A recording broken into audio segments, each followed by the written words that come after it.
Hi besties, welcome back to my channel. I am so happy you are here. If you are new, hi, hello, welcome. My name is Liv and we do weekly pick a card videos here every week on this channel. So if you like what you see, please hang around. And if you are returning, hello my love. I am so happy you are here and I hope you are just doing amazing today. All right. So today we are doing a classic, a timeless tarot video, and we are just kind of focusing on the intention of amazing, wonderful blessings coming our way in the next 2 weeks.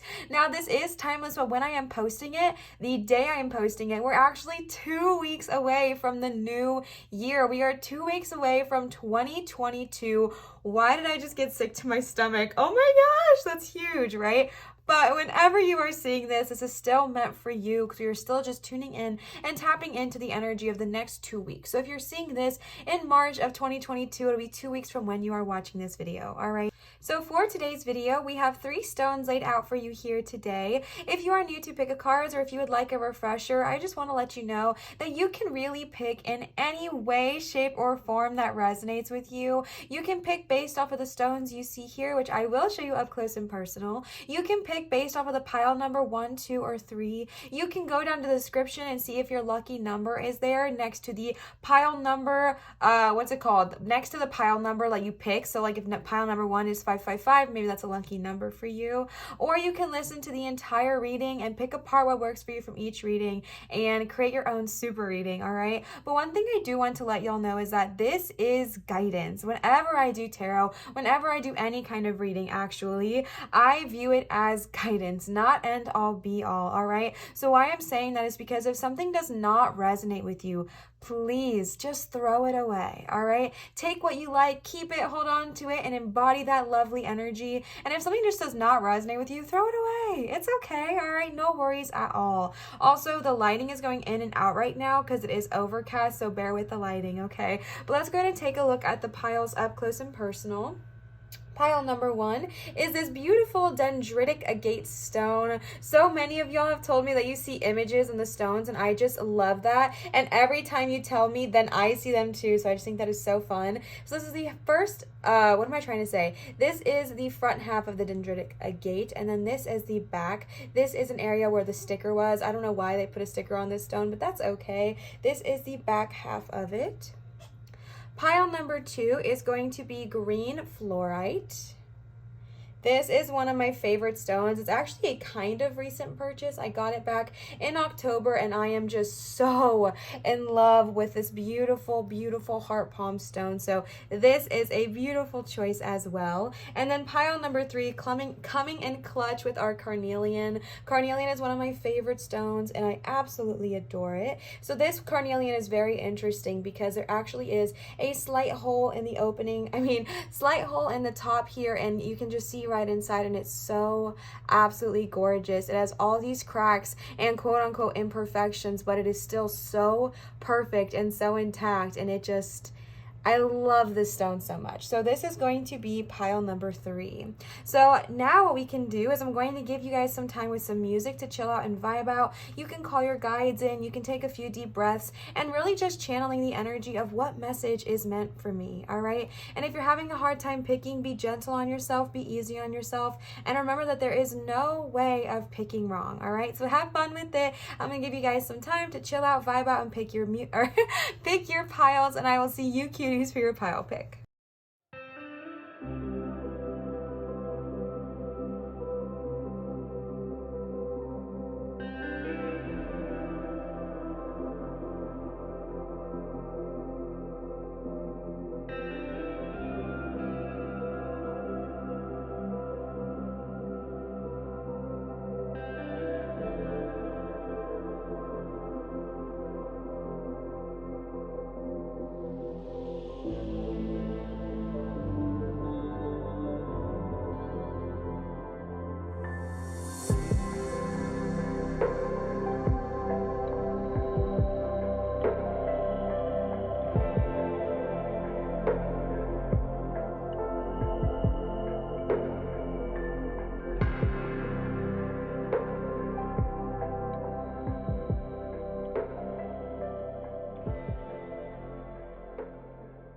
All right, pile number 1, you chose the dendritic agate stone. This is one of my favorite stones and I absolutely love it. I wanted to look up some properties of it real quick because I used to do this for every pick a card I did that involved crystals, and I haven't done it in a while and I'm not super familiar with dendritic agate's properties, so I looked up a couple things.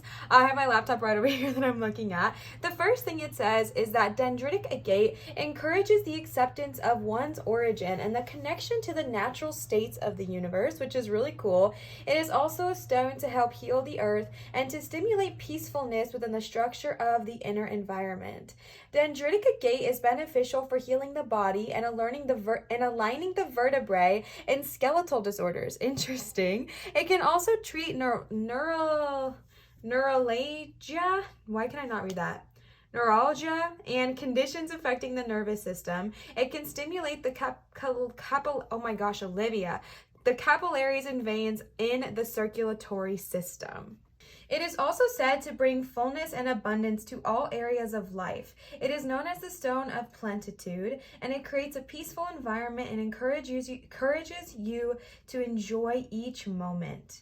It also resonates with blood vessels and nerves, all right? So that's your little fast fact rundown on dendritic agate here. I like to do this for you in case it resonates a lot with you and you want to pick yourself up one of these stones, all right? This stone is so freaking cool. If you look at it, I'm really hoping it comes off on camera. Where the speckled spots are, it like goes underneath that to show even more depth to these like beautiful little pod clusters here. Wow. Gorgeous. Okay, gorgeous.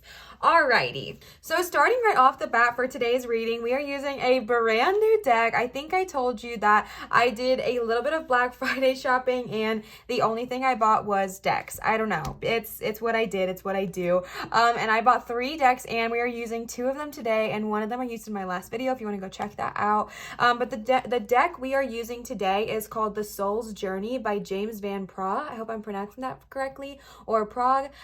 These are all going to be linked down below in my description if you are wanting to purchase any of them yourselves, all right? So let's go ahead and see what these have to say. First of all, the color schematic, and that's not what it's called, the color scheme of this spread is chef's kiss. This is gorgeous.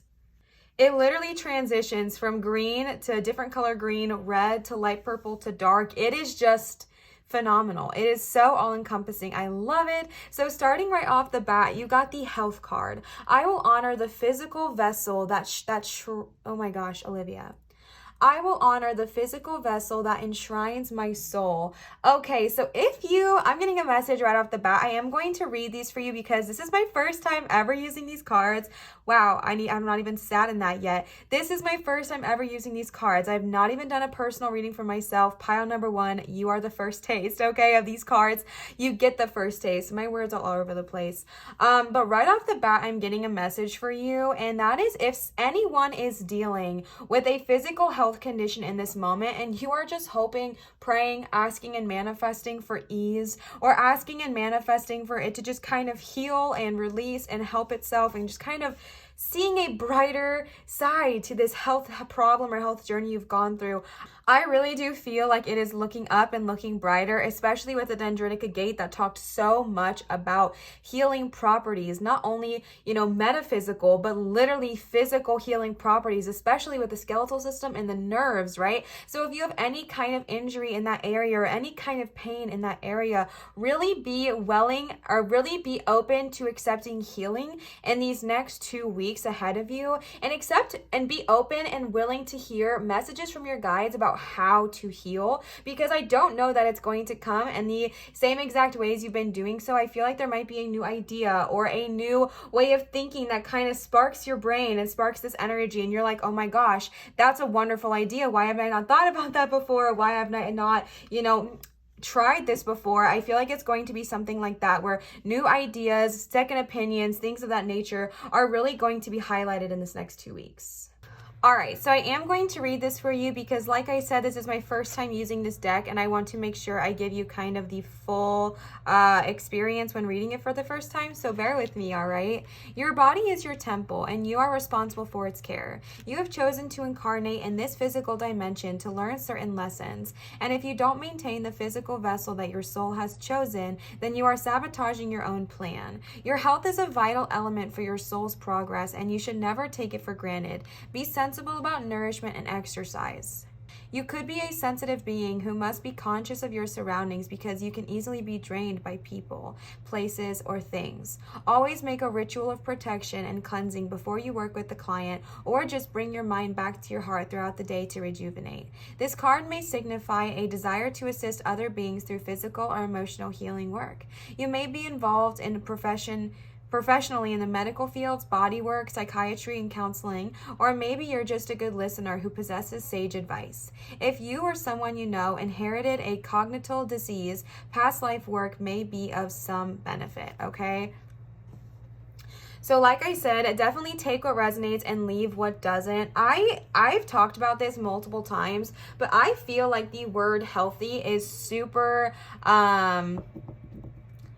I don't know. I feel like it's a very big umbrella term because what's healthy for me is not going to be what's healthy for someone else. I have family members that are doing stuff that is incredibly healthy for them, but for me is not healthy at all. Because of my own personal injury that I'm going through right now, I literally cannot work out in certain ways or eat certain foods because of the way I'm trying to heal my body. So definitely listen to it in regards of what genuinely makes sense for you. So if it makes sense for you to exercise, if you're in a physical place to do so, then great, embody that. If you're in the physical space where resting is needed, that is also healthy sometimes. So definitely just embodying what is healthy for you. And I know that the term like your body is a temple might be really triggering because I can speak from my own personal experience and say that churches use that as kind of like an abusive term when I was growing up a lot. And if you are someone that kind of had a similar church experience, then you may understand.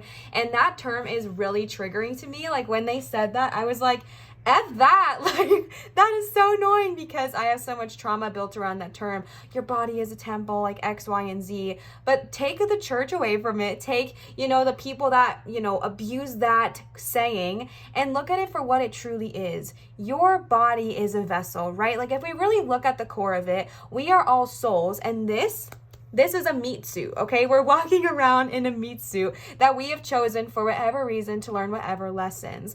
And if you really separate it and not look at it from what the people, abuse it and try to scare you into thinking, your body genuinely is a temple because your soul chose this body, and your body is now the way that you exist throughout this world, right? It is how you get to place.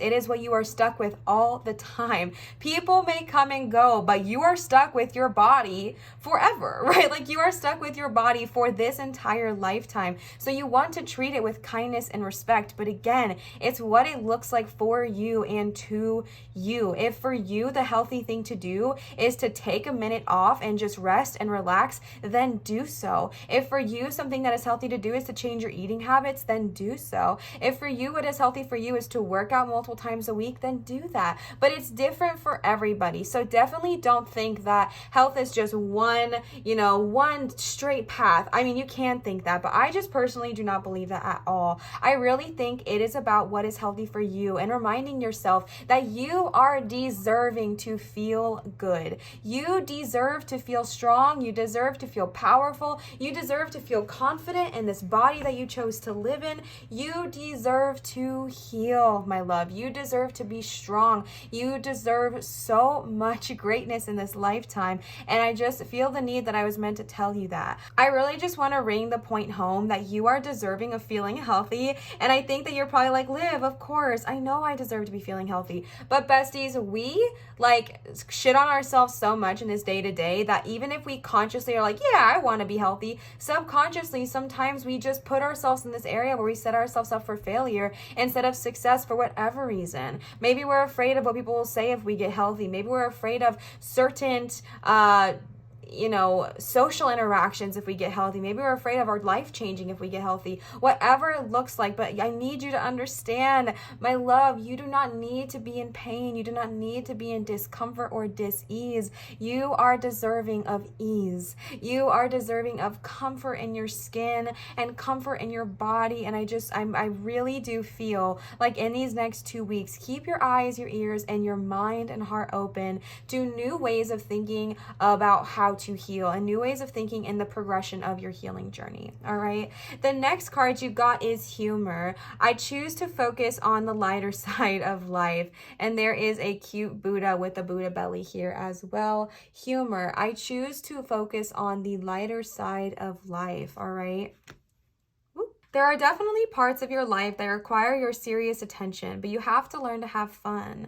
Don't neglect things that bring you joy or make you laugh. Besides, the health benefits to your physical body, your emotional and mental bodies reap huge rewards from the art of joy. Seek out the people who make you feel good about being alive. Avoid cynicism and pessimism, and always look at your cup as being half full instead of half empty. The endless chatter of this physical dimension can seep into your conscious mind. So do your best to listen to happy music, read soul-enriching fiction, and be wary of movies or TV shows that darken your mood. Happy people attract happy people. I love that, all right? Bring humor into your life. Man, that is something that is like such a simple sentence, but yet it's something that is so, I feel like, honestly challenging to do because we are in a situation, we are in a day and age where it is so easy to be consumed by negativity every single place you go. Whether it is the news outlets, are you kidding me? It's full of negativity. Social media is full of negativity. Everything, like there are so many places, so many TV shows are so low vibrational, and there's like death and heartache and hurt and sadness and all the time. And you guys know my stance on this, where everything in moderation, most definitely. But I really feel like in this next 2 weeks, it's going to be very important for you to prioritize high vibrational energies, whether that is consuming high vibrational music like manifestation playlists or meditation music, or honestly, I'm getting this message of movies and shows or songs that made you happy as a child. I don't know what this energy is that I felt. I've definitely been told it before, but I don't know what this whole thing is where once you become an adult, you have to enjoy adult content. Like, okay, listen, I understand that to a degree, but I love Wizards of Waverly Place. I think it is such a cute show. It is one of my favorite shows when I was a kid, and I still watch that on Disney Plus. I have Disney Plus. Do I have children? No. I literally have Disney Plus for me and my energy because it makes me so happy. I love Christmas movies, and I'll watch them all year round because they bring me joy. Like, watch something you loved watching as a child. It doesn't matter if you're 20, 40, 50, 70, 90. It doesn't matter. You don't have to be 10 years old to enjoy a good Disney movie. Like, you can enjoy these things as an adult, or maybe it's not Disney, but whatever content you liked enjoying as a kid that was high vibrational and silly and goofy and always put you in a happy headspace, listen to it, all right? I love listening to Glee's music because it is such a high vibrational energy, especially their Christmas album. It is so fun, and it reminds me of my childhood in a very happy way. If you like something like that, maybe you like listening to music from your old favorite movies like Cheetah Girls. Love it. Okay, can you guys tell I was a Disney kid? I love Cheetah Girls music, and I stopped listening to it because I was like, oh my gosh, I'm in my 20s or whatever. I have to grow up. What? No, you don't. Okay, like there are parts of yourself that you do grow up, you do change, you do adjust, but you can still enjoy the positivity and those things that you really enjoyed consuming as a child as well, all right? And that's just kind of this message I'm getting to tell you. Lighten up a little bit, my love. I know the world is hard. I know we're in a weird place in this world right now of trying to figure out how to, go back to certain things, but just love yourself and tap into this energy because I really feel like it's going to be beneficial for your healing journey. Humor is like medicine, right? What's the saying? Like, laughter is medicine, okay? And joy really does raise your vibration. Joy really will help heal physical parts of yourself because you're raising your vibration so much. So even when you're going throughout this healing journey, even when you're going throughout all of this, remember to have fun in it all. Remember to be silly. Remember to dance like no one's watching. Remember to have fun, consume high vibrational content, and be super, super aware of the lower vibrational content you're consuming at this time. Like you all know, everything in moderation for me here on this channel, but really just be hyper aware of it in these next 2 weeks. If you like watching shows that are all about like death and decay, maybe take like a quick break from that, or a quick break from the, what is it called? True crime podcast. Like take a break, take a breather. Those might be interesting, but they're super low vibrational. So just again, in moderation, but in these next 2 weeks, just be very aware of the content you are consuming, and definitely make it a priority to listen to things that bring you a lot of joy. The next card you got is death. I am learning that endings are merely beginnings. I want to give a gentle reminder that this is not about literal death, okay? Just like death in tarot, this is not any kind of saying or sign of any kind of physical death here on this earth. But before I even get into reading the book, which I do want to do, I really want to touch on something. And now this, again, might not be for everybody. And if it doesn't resonate with you, take it and throw away. No worries, my love. All right. But in the health card, it did talk a tiny bit about a past life regression or a past life healing or a past life ceremony. And then you also got the death card.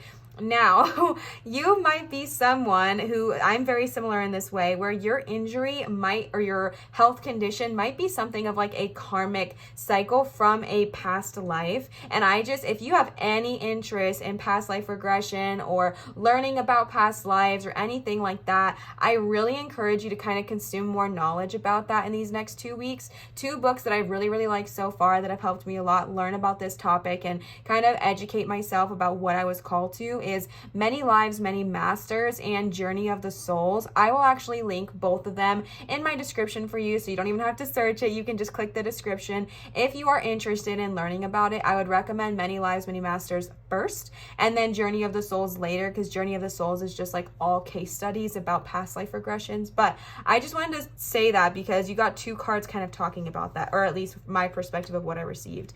Now let's read the actual message. All right. Death is an illusion. It is a fact of life that the human body we use to travel to Earth must eventually stop working. It's not meant to exist forever. The energy and consciousness that inhabited the body is free and returns to its natural home, but it never abandons us. Learn to view death as merely a change, and everything must change. Because stagnancy extinguishes progress, because stagnancy extinguishes progress, period. The same is true for a relationship or a career. A soul lesson may be completed, and it is time to move beyond this point of familiarity and expand into new horizons of learning and development. This is a wonderful opportunity to thank those other souls in your life who have shared part of your path and taught you so much. Beautiful. Okay, I'm getting a couple of messages for you right off the bat. First of all, I feel like this is my pile, if I'm being super honest with you, okay? I struggle with the fear of death. I struggle with it so much, and that's why I started learning about past lives, and it really has helped my fear a ton. I understand having a fear of death, but I also understand and value the importance of kind of relinquishing that fear so that way I can exist in this life fear-free and not be dreading the day that something happens in that aspect. But also, it embodies the energy of death in anything, whether it is a quote-unquote death of a relationship, if a relationship ends, if a job cycle ends, if a health cycle ends. And what I mean by that is maybe you are someone who has been in a specific health cycle for years and years and years. Maybe you have had a chronic injury that has lasted maybe for a long time, or maybe like the past couple of months, or maybe it's been for a really, really long time. And to be honest with you, the idea of healing that is a death in some way, because you are losing who you were when you were injured. You are losing that part of yourself who you were when you were injured, and not in a bad way, but you are like releasing that aspect of yourself so you can grow and embody into this new healed version of yourself. Like you've been operating maybe at like 45% because of your injury, and you've gotten used to that, right? We get used to operating in an injured body. We get used to operating in a diseased body, but now it's like you are ready to release that. You are ready to release this kind of lifestyle you've been living and embody living at 100%. And maybe it's scary. Maybe it's scary to think, oh my gosh, I'd have to do all these things and my whole life would possibly change. You're right, right? It might change, but it is coming for the better. New beginnings are around the corner. New opportunities are happening, and a brand new start is on its way to you. So even though it might be scary to release, understand that once we release, we make room for new things to come. We make room for new opportunities. Once released, then we can receive, right? Because we can't receive these new opportunities if we're holding on so tightly to what does not serve us anymore. And you are being really called in these next 2 weeks to look at, observe, and sit with yourself and be like, what is not serving me, right? What is not benefiting me? Whether it's a relationship, whether it's a healing cycle, whether it is a job, whether it is a way of thinking, you are ready to kind of say, you know what, this doesn't serve me, and I'm going to let this end because I know that there are better things on the horizon for me, and I'm ready to welcome them in. All right. And then you got love. I commit to the practice of seeing good in all things. Very similar to the humor card, and just kind of seeing things from a higher point of view and a brighter point of view. Maybe you are someone who's been given, like I've talked about before, the poop stick. You know, there might be a reason you've been given the poo-poo stick end of the situation, and maybe you're just like, you know what? This sucks. Life is annoying. Nothing good really ever works out for me. And maybe, and again, I'm not saying without reason, but maybe you've been a little bit more glass half empty lately. And I feel like for whatever reason, they are really bringing it home for you, especially in these next 2 weeks, to really look at your perspective on life, really look at your perspective on the situation. And it's calling you to just look at it for a little bit and be like, you know what? Maybe I can look at this with a more glass half full point of view. All right. So let's read it. You are love. It is your inherent vibration. The obstacles and challenges of the physical dimension, literally besties, what the heck? The obstacles and challenges of the physical dimension attempt to trick you into thinking that there are other ways to view life. But there is only one way that is natural to your being, love. This card simply reminds you that your soul is made of God or Gaia or heaven or light source energy, whatever you resonate with, my love, pure divine vibrational source of love, and that you need to bring this awareness to bear on every aspect of your life and being. Love is a healing energy. Come on now, what did we just say? Okay. Love is a healing energy. All anxiety and drama cannot exist in the aura of love. Most souls have come back upon this earth to learn, accept, and utilize this harmonic force and to see its effect upon their lives. It is your time to remind others of the strength of their own power of goddess and assist them in knowing fully that love is the most powerful element in the universe. It builds, fortifies, strengthens, and even the most lost person. When we live in the power of love, then and only then will we know truth. Truth is love, and it is a spiritual link between us and Gaia. It will guide our footsteps through the conflicts of the material world and will cleanse our hearts of unwanted facts of the human personality. Unwanted facets. I will say these cards, I don't know if I'm a huge fan of the way that they are written, which is totally fine. Like, you don't have to always resonate with the way that they are written. The reason I'm reading them is because it's still new to me and I want to really experience it, but I just want to give this disclaimer. If you get a deck and you don't like the written portions, you can go intuition based, and that's totally fine. All right. I commit to the practice of seeing good in all things. Like it said, love is a healing energy. Remember how I said really sillily, I don't know why y'all are being so focused in these next 2 weeks to focus on high vibrations. Baby, you're ready to heal. I am definitely tapping in and tuning into someone who is feeling dis-ease of some sort. And maybe you're like, Liv, I don't have any physical ailment. Maybe it's not physical. It could be mental. It could be spiritual. It could be, anxiety, or it could be just a heartbreak. It could be whatever it looks like for you in general, health, spiritual, mental, physical, and financial well-being and emotional well-being. All right. It's all encompassing.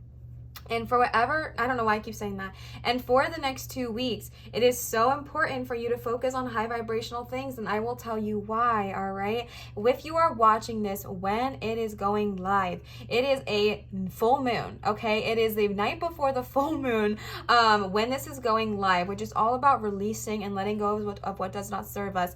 And we are about to welcome in the brand new year. And you are being given an opportunity to heal this and release this chapter of your life, like close this chapter of this dis-ease energy in 2021 so you can be your full freaking self in 2022. Your highest power, your super strength, right? Like Super Saiyan energy right now of just like, bam, level up, power up, okay? Like level up and power up your life in 2022. And if you're watching this and not the day I post it, same energy, okay? You are being called to focus this next 2 weeks on your healing journey and whatever aspect that looks like for you. I know, oh my gosh, I wish I didn't know, but I do know. I'm about to cry for y'all. I know how hard it can be when you are going through so much pain to look at the bright side. I know how hard that is, and I'm not here to be like, oh, well, look at the bright side, all these good things. Bestie, feel your feelings, let them feel, let them arise, and let them flow through you, but understanding that if you are ready to get out of dis-ease, an opportunity is here for you. If you are ready to get out of this discomfort, if you are ready to close this chapter, then it is here for you, all right? If you're not ready, no worries, come back and watch this when you are, but if you are ready, my love, it's here for you. It's time. It's time to release and close this energy so you can embody all of what you are meant to be, all right? And the last card of these you got is worry. I am learning that worry doesn't change an outcome. Heck yes, is that true or what? Okay, I am learning that worry does not change the outcome. One of the hardest things to learn, but a very powerful, powerful message to learn. Remember that you are what you think, and you have the power to create positive thoughts, which beget positive outcomes. Worry is a negative emotion and sets you up for a negative result. What unnecessary worries are you carrying around with you now? Examine them objectively in the light of love. Oh, help your soul by releasing them and be fully connected to the current moment, which is where your power resides. The light of love, and you got the love shining on, babe. What the heck, okay? Worrying does not change the outcome. Focusing on what you fear is going to happen does not change the outcome, all right? It doesn't. And I know it's like, Liv, it does, because I can think of all these, oh my gosh, I'm definitely tuning into someone who is is one of those people that say you are in a relationship, you focus or you think about all of the possible ways that something could go wrong in that relationship in order to prepare yourself for if that one thing does happen. But my love, that just attracts unnecessary stress into your life. And in these next 2 weeks especially, it is not beneficial for your health and your well-being to focus on that worrisome energy. Now again, our feelings are feelings, and that might arise, but when you do feel worried, when that feeling does address, my cat's hair's everywhere, when that feeling does surface and it does come out and you're like, oh my gosh, I am really, really worried, take a moment, take a breather, hug yourself, sit with yourself and say, okay, you know what? I am protected. I am divinely guided. I am in a meat suit, but I am a divine soul who is existing on this earth and is here to learn things. I will go with flow instead of force. My worrying right now is not going to change the outcome. My feelings are my feelings, and I'll let myself feel them, but worrying about what is happening will not change the outcome. And just be super honest with yourself and understanding that so many amazing things are on their way to you. And if you're worried about, is it going to work out? Is it not going to work out? What if I fail? What if I do this, this, and that? My love, it's prohibiting you from that growth, right? It's stunting you from that growth because while you are worrying, you're not growing. So you want to make sure that when you feel those feelings of worry, let yourself feel them. You know I believe in that. And then sit with yourself, hug yourself, and remind yourself that it is not going to change the outcome. So just be there with yourself and hug yourself and say, you know what?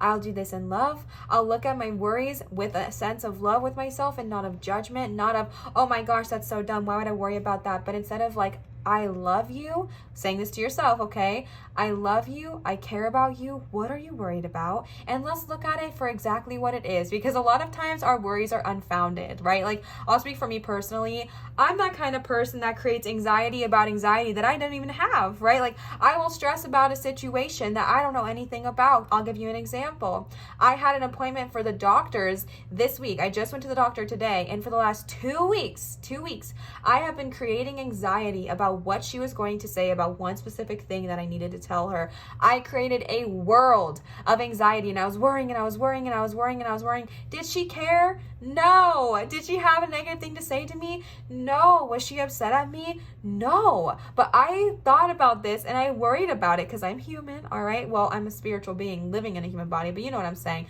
Right now, I'm human, okay? And I created this sense of fear and I created this worry and I was like sick to my stomach about it.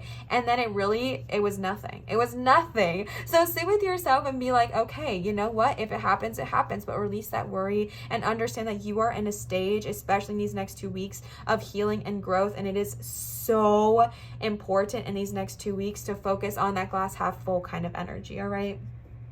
The next cards I pulled for you are the Modern Witch, is what they're called. The Modern Witch Tarot cards. Again, every single deck I used will be linked in my description. So let's go ahead and see what they have to say. Also, I know some of you are interested. This is what the back of that first deck I just used, the Soul's Journey, looked like. I know sometimes it's nice to see the back of the cards as well. So let's go ahead and see. I'm going to lay them all out. Actually, the first card you got is the Seven of Pentacles, the Four of Wands, the Hierophant, Strength, baby, oh my goodness, and the 10 of Wands. All right, cuties, I'm going to stand up for a minute to give my back a little bit of a break. Y'all know I'm on my own healing journey right now, okay? So let's go ahead and talk about this. The reason I tell you guys that is because if my audio sounds different, I just want you to know that it will change when I sit back down again. But starting right off the bat with the Seven of Pentacles. The Seven of Pentacles is the card of great success, for great potential for success, all right? I love this visual of this deck specifically because as you can see, it's like she's literally watering her own soil, right? Again, she being the person on the card, not the sexual orientation of the energy. Y'all know we don't believe in that here, all right? But this is so powerful because the person on the card is watering their own soil. They are literally watering this plant that they have put all this energy towards. They have planted the seeds. Sorry about that. They have planted the seeds, they have put all the work into it, and now they are watering it, nurturing the plant and nourishing it, and now there's so much potential of success and growth. I know that it is about pentacles, but baby, I'm just being honest with you. I feel like this is about your healing journey, all right? Because I am just tuning into someone, and it literally feels like I'm talking to myself right now, so it's like tripping me out, but I'm hoping this resonates for someone out there because I really just feel like there is this energy where you are just, you're ready to grow, you're ready to heal, and you're ready to let go of what does not serve you. And the Seven of Pentacles is confirmation that you are ready and in this element and in this energy of receiving healing and receiving success. And that is what the Seven of Pentacles is here to say, is like, this is so much great potential for healing energy to be had. Healing energy is at the forefront of these cards, and it is loud and proud in this energy. So embrace that Seven of Pentacles energy of nourishing yourself, healing yourself, watering your own soil, so to speak. Again, whatever that looks like for you. For a lot of people I know, watering their own soil right now is taking some time to rest. Watering your own soil might be eating foods that really nourish your body. Watering your own soil might be exercising if that's what benefits you. Watering your own soil might be self-care, brushing your teeth, taking a shower, washing your hair, washing your skin. It looks different for everybody, but in these next 2 weeks, really focus on nourishing yourself and your body and your energy, and reminding yourself that you are deserving of this self-care and this energy. The next card you got is the Four of Wands, which is another card of so much success and happiness, all right? This is such a happy card. This is the card of just openness and success, and you got this with the humor, which I think is really cute as well, because again, humor is about looking at the brighter side of things, right? Seeing things from like a higher, brighter point of view, and that's very much what the Four of Wands is. The Four of Wands is a happy honeymoon energy kind of card, and it also quite literally represents freedom, all right? That song, freedom, all right? Freedom, freedom is here. You do not have to be bound by this dis-ease. Again, it doesn't have to be physical. It could be emotional, mental, spiritual, physical, financial, whatever. But you're not bound by that anymore, my love. You're ready to release and let go and welcome in this Four of Wands energy of freedom and success. And again, if you're watching this when it goes live, we are literally 2 weeks till the new year. And the Four of Wands is also a card about celebration and having fun and holidays. Again, if you're watching this when I'm posting it, holidays, there's like a holiday plethora coming up in the next 2 weeks, all right? And be fully present with those people that uplift you. Be fully present in those energies. Again, I want to give a little disclaimer. I guess not a disclaimer, but like a big sister moment.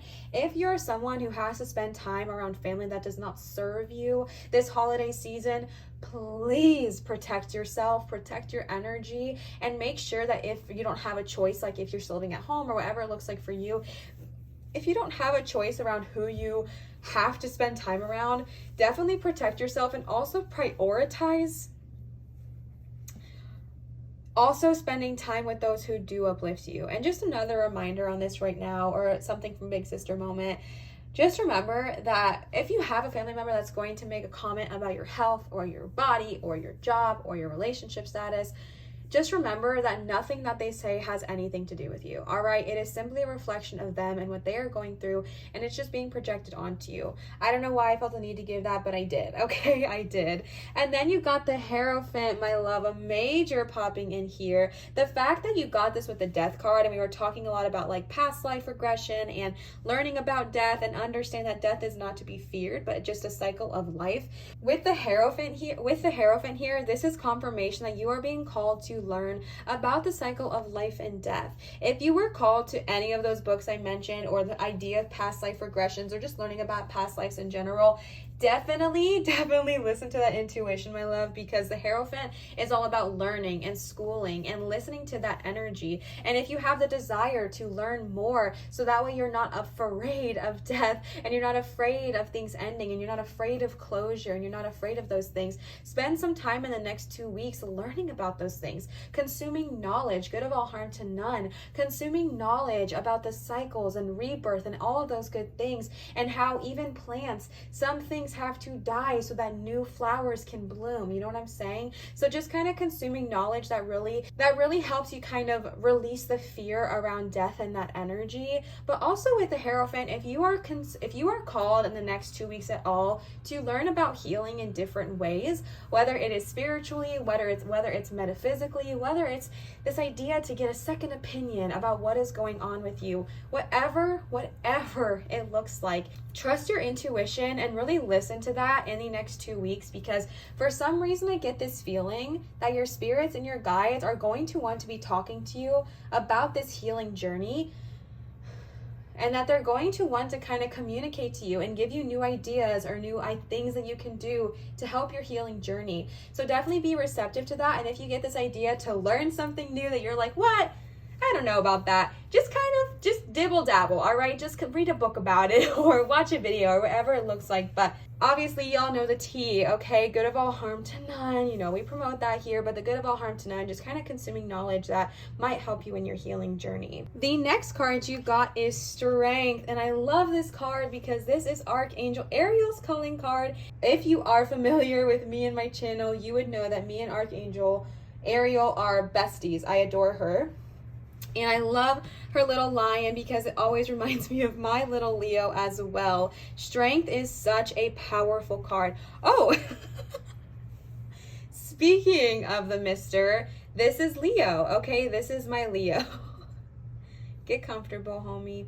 All right, this is Leo. A lot of you know him. More of you love him. All right, but yes, Leo is very happy and powerful to be here. He loves messing up the spread, but we are okay with that. Strength is such a powerful energy, and to be honest with you, the message I am getting is that you are stronger than whatever this disease is. You are stronger than whatever has been affecting you. Again, if it is, you know, a spiritual, emotional, whatever, you are stronger than it. And what I mean by that is I'm not saying that, oh, once I become stronger, I won't have this disease anymore. It's more about understanding that you have the strength to not let it ruin your life. you have the strength to not let it dictate your future and ruin your life in that way. I'm sitting back down now, so if my audio is all messed up, I'm sorry. But to be honest, okay, so y'all know, or you might not, but I've talked about it quite a few times on this channel that I have a pretty serious medical condition. I'm obviously not going to give too much information about it, but it heavily affects my life and what I am able to do. I basically have permanent nerve damage in a part of my body, and it's very difficult, and things hurt all the time. And to be honest with you, that's why I feel like this reading's so personal.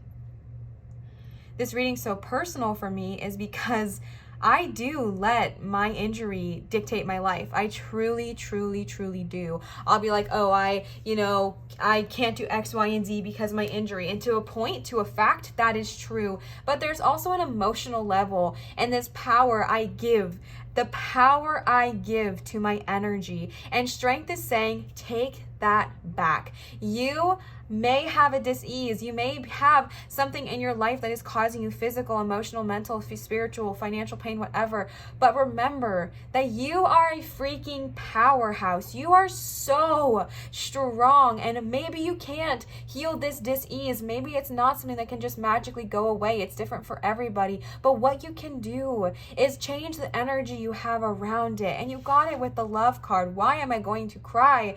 This is hitting so close to home for me, okay? You got it with the love card. You, my love, like, you are able to shine love on this situation. You are able to shine brightness and hope on this situation. And I understand. I know that I'm calling out to someone right now who's like, Liv, there's no way this can be changed. Maybe it is a permanent thing for you, like it is for me. And I understand that. I wish I didn't, but I do. And what I'm saying is that maybe, you know what, maybe my back won't be able to heal. Maybe it won't. Maybe I'll have this issue forever. Maybe my injury won't be able to heal. Maybe it won't. Maybe I will be in pain like this forever. But what I can do is change the way I talk about my injury, change the way I feel about it, and change the power I give it, and take my power back and give myself my strength back. All right? And shine love on the situation. You are also maybe being called to call in Archangel Ariel here. Archangel Ariel is an incredible archangel. And if you need help with healing, definitely call her in. Ask her for guidance in what you should do, and trust her guidance when she speaks to you. All right? Especially because my Leo, my literal lion, came up as we pulled this card. The last tarot card you got is the 10 of Wands, and you got this placed right on top of the worry card. And that is no coincidence, babe. That is no coincidence. The 10 of Wands is the card of being overwhelmed and overburdened, and that is the exact energy of worry. But remember, worrying does not change the outcome. So release this energy, put down those wands and say, you know what? I am ready to release what does not serve me. I am ready to release this energy that is just holding on so tightly to me. I release, I trust, I release, I flow with ease. I trust, I release, I flow with ease. I know there are going to be some things that we maybe can't change in life. Like maybe, you've lost someone and you can't change that. You can't change that. But what you can change is that way that we look at the situation and how we move forward. All right. The last cards I pulled for you today are some positive affirmation cards. These are called the affirmators. I believe I'm saying that correctly. And again, they will be linked down below. These are the next new deck I got, and I love them as well. The first card you got is joy. To enjoy something, I simply need to add joy to it. Joy is like butter. I can put it on anything and it'll make it way better. Today, I will add joy to everything. Really slather it on. Today, I am the Orville Redenbacher of joy, and life's popcorn is about to get it, okay? If you're someone that doesn't like butter or a vegan, replace it with vegan butter. It's fine. But to enjoy something, you just need to add joy to it. You got so many cards reminding you of this. Again, I know that life can be difficult sometimes, and I know it's sometimes easier to look at things glass half empty because that is sometimes the reality of our life. But you are being heavily called in these next 2 weeks, the best that you can, to really focus on the brighter side of life and the positivity in things. And even if things don't exactly go your way, looking at it with a glass half full point of view. Easier said than done, I know, but it's a challenge for yourself these next 2 weeks, and really embody it. All right. The next card you got is friendliness. Whenever I smile, I make someone's day better. What a cool way to buy happiness for free. I will remember what an awesome power I hold, and I'll take joy in improving lives simply by giving away grins like crazy. Note, in a pinch, money will also work, okay? Be friendly, be happy, looking at things from a higher perspective, looking at things with a brighter energy. Once you embody joy in your life, you will be more willing to give joy to others. You'll be more willing to be happy towards others. Have y'all ever noticed the energy that changes when you smile to somebody? You know, when you're nice to a drive-through worker, when you open the door or hold the door open for somebody, it really does make a huge difference. So definitely embody that energy, all right? I'm sorry this is so messy. My cat really is great, but you know, it's not the best for the setup, but that's okay. The next card you got is connection. I am connected to the multitudes, and I access their support at any time. Even a stranger offers a sense of comfort when they smile at me or make a dumb comment about the weather. Everyone is waiting to connect. All I need to do is open myself up and pay attention. Note to self, work on witty banter about weather-related stuff. These cards are so funny. They are so lighthearted, which is perfect for your reading because you're all about taking things from a little lighter heart, a lighter humor. All right, friendliness and connection. You are connected to the multitudes, and you can access their support at any time, whether it is on this physical plane or not, with Archangel Ariel here. But just kind of being nice and being friendly, and you will be surprised at who you connect with, the connections that you make. And maybe it's going to be someone that can help you along this healing journey. Maybe it's just a friend who gets it. Whatever it looks like for you, open your mind and your heart and your soul up to receiving connection in this next 2 weeks as well. The next card you got is everyone's a teacher. Everyone I cross paths with is a teacher in that moment. The ones who give me the fun lessons are the ones I call friends. The ones who give me the hard lessons I sometimes call a-holes. They've chosen a tough job, but someone's got to do it. So today I'm thanking all the a-holes. Thank you, a-holes, for playing your part in making me a better person. See, this is the kind of different perspective we need, right? It doesn't mean that you don't come in contact with annoying people in life or people that are maybe a-holes to you, but it's about looking at it from a different perspective. This is a perfect card of looking at something that is really not a high vibrational situation, not something of joy, but looking at it from a perspective of joy, and that everyone is a teacher. So you know what? They chose a job to give you the lessons that you've asked to receive. So someone's got to do it. So thank them. Not literally thanking them. You don't have to contact them, but energetically being like, wow, I'm so grateful that person came into my life and taught me that lesson, and now it's done. You know what I'm saying? Everyone's a teacher. Be receptive to that kind of energy of this is a way of looking things on a brighter perspective. Maybe someone broke your heart or you went through a really horrible relationship, but understand that they were there to teach you a lesson. I remember when I got out of my last breakup before me and my now fiance wife to be, thank goodness, but I remember my relationship right before this one. It was a very unhealthy relationship on both parts, if I'm being honest with you. It was just not great. It did not serve either one of us. And I remember after that relationship on that next week, I really spent the time to just be grateful for him and what he provided for me in my life, because he taught me so much about myself, what I needed in that moment, and also things that I don't want. And that is a huge lesson to learn, and I'm incredibly grateful for him to this day. Do I want to contact him or be friends with him? Absolutely not. But I am thankful that he came into my life to teach me a thing when I needed to be taught it. The last card you got today is get centered. When it gets to be too much, whatever it is, I close my eyes and return to my center. In my center, I have the wisdom and tranquility of a insert favorite animal, holding a magic item, floating through space on a insert piece of furniture. It's like a Mad Libs. That's so cute. For the sake of this, we're going to say, I have the wisdom and tranquility of a Kuoka, holding an orb, floating through space on I just said a loofah, but I meant to say a futon.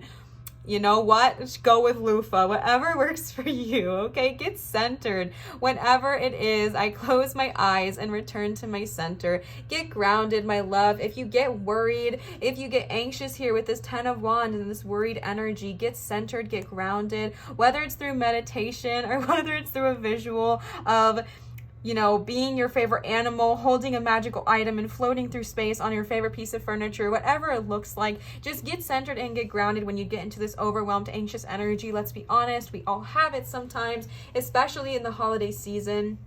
It's easy to get worried and it's easy to get overwhelmed here with the 10 of Wands, and they are just giving you a gentle reminder that what you need to do when you get into that space is just go get grounded and get centered. You can go outside and physically get grounded with Gaia, walk with her grass, connect with her energy, or you can get grounded by meditating. You can get grounded by running your chakras. You can get grounded by doing a reading for yourself, or reading a good book, or taking a bath, or being out in nature. Whatever it looks like for you,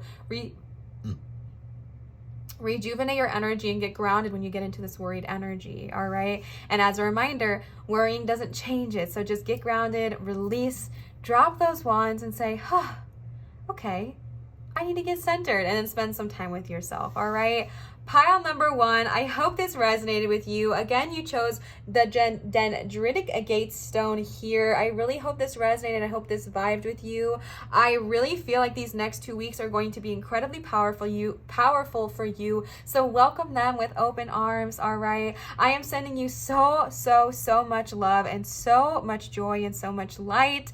All right, if this did resonate, please feel free to leave a comment down below.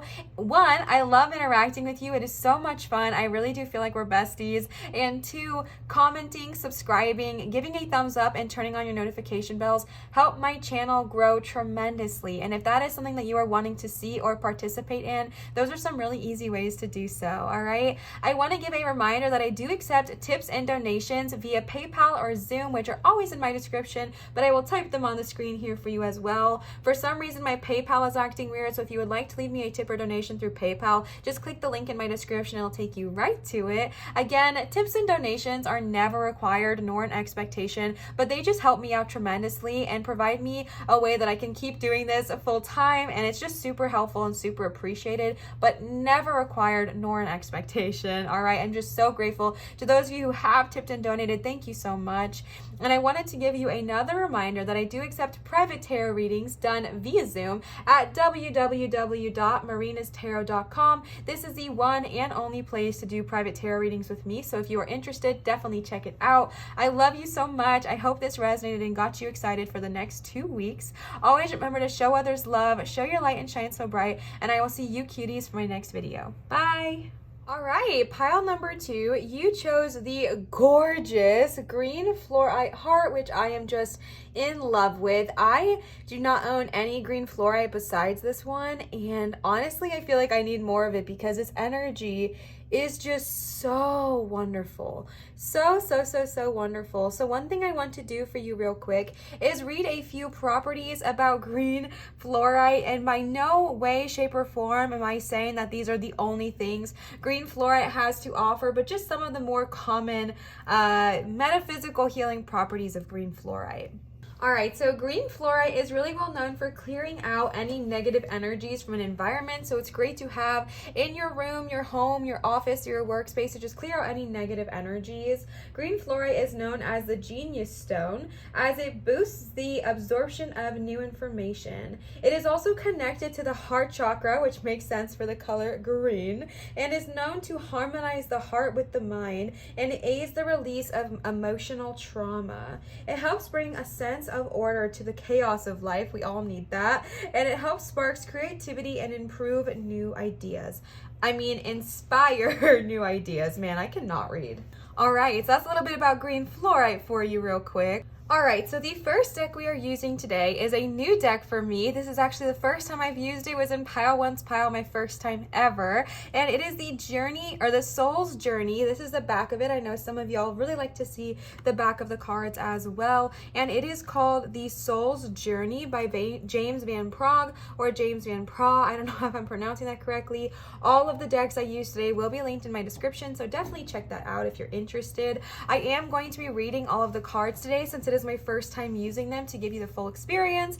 But as always, when you are reading tarot or oracle, you can always go intuition only based as well, all right? So the very first card you got is service. I feel good when I can help others. Service. I feel good when I can help others. Also, look how cute. It goes like a color scheme of yellow and purple the whole time. Yellow, purple, yellow, purple, yellow. And that's so cool because green adventuring is a combination of like green and purple, especially in this one.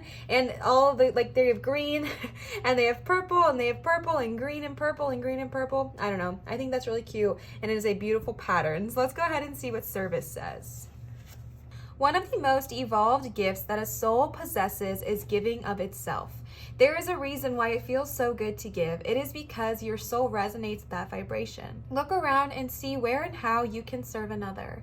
Perhaps one way would be asking a friend if you can help clean up their office or run errands. Maybe volunteer to watch your neighbor's kids so that the parents can have a night out. Make a meal for someone who might be sick. Perform an activity that enriches someone's life, all right? In these next 2 weeks, I feel like being someone who is like of an active service is going to be really important for you. And if you are somebody who already gives a lot, or is someone who's maybe their whole job is an active service, like teachers or medical workers or first responders, or I mean, there's a plethora of jobs that are in service to others. A lot of jobs really. But if you are already in that kind of energy and in that vibration, just embody more of that in these next 2 weeks and really understanding how much value that really does bring to one another. If you are watching this when it goes live, we are about to enter into the holiday season, all right? When I'm posting this, it is like a week or so away from Christmas, and then there's New Year's. And the message I am getting to tell you here is that there is just a nice reminder, especially if you're watching this when it goes live, that giving does not always mean giving material items or giving material gifts. If you listen to like the examples and stuff that I just read from that book, almost all of them, if not all of them, I don't remember, were of acts of service, right? Not of giving a gift necessarily. And I just want to give this reminder because I know a lot of us around this time can get really stressed and start to be like, oh my gosh, I want to give all these things. I want to spoil my friends and my family, my loved ones with these amazing gifts and all of this money and abundance and X, Y, and Z. And sometimes that's amazing and that's wonderful, but it's not always practical for all of us, right? I'm going to be fully open and honest with you. This year for me, 2021, is a little bit more of a financially like I'm not in quite a position in this year to give as much like literal gifts as I can give acts of service this year, because as you know, I'm taking on that self-employed journey. I've only been self-employed for a few months. I'm starting up my own business. Like there's a lot of things that kind of go into that. And it was really hard for me at first to be like, oh my goodness, I don't know how I'm going to do Christmas this year. And then I reminded myself of acts of service, right? You know, cooking a nice meal or babysitting my nieces and nephews, or, you know, hanging out with my family, cooking in the kitchen, help decorating the Christmas tree. Those are all ways that I can give that have nothing to do with a dollar amount. So if you are stressing about that in this time, just remind yourself and really look at how can you give to those you really want to give to in ways that aren't just financially based. And I think it'll really open up a lot of new opportunities for you. And if you're watching this at any other point of the year or any other point of any year, because this is timeless, just really pay attention in these next 2 weeks to giving in ways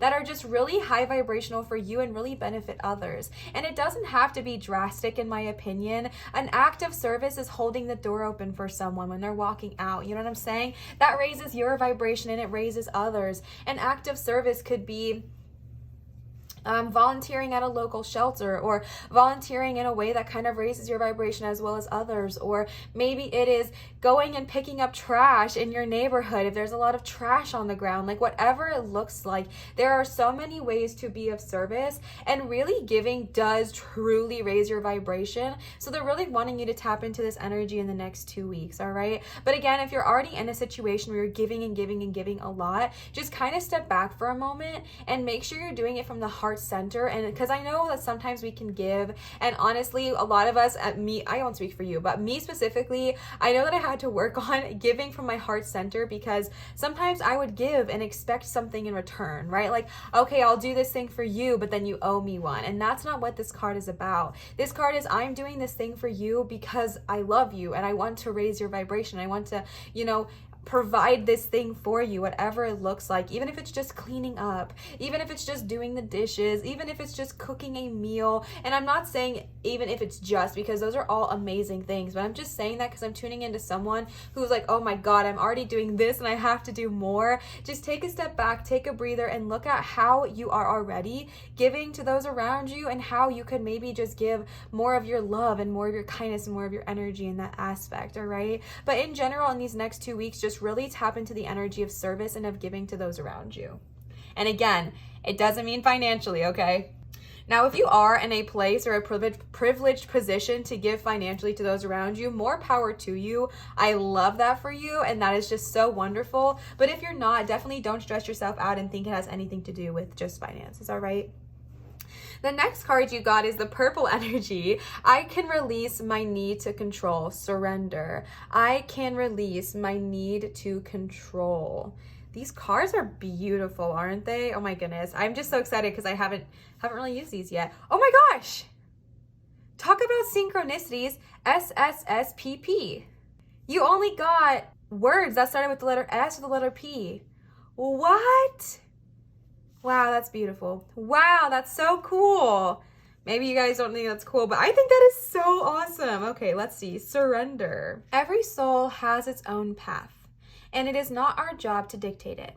Giving advice or direction in a compassionate manner is always the way to go. Your soul, too, has a path, and you possess the power to control it, but you must surrender the illusion that you have control over another.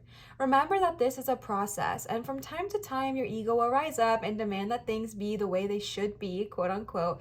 Envision a hot air balloon being loaded up with all of the things you think you need to control, and let them ride away in the balloon. You'll be surprised to find that when you release the energy of control and accept the energy of surrender, doors will open that you never expected, because you have now given the universe space in which to materialize what it is you needed for your highest soul growth.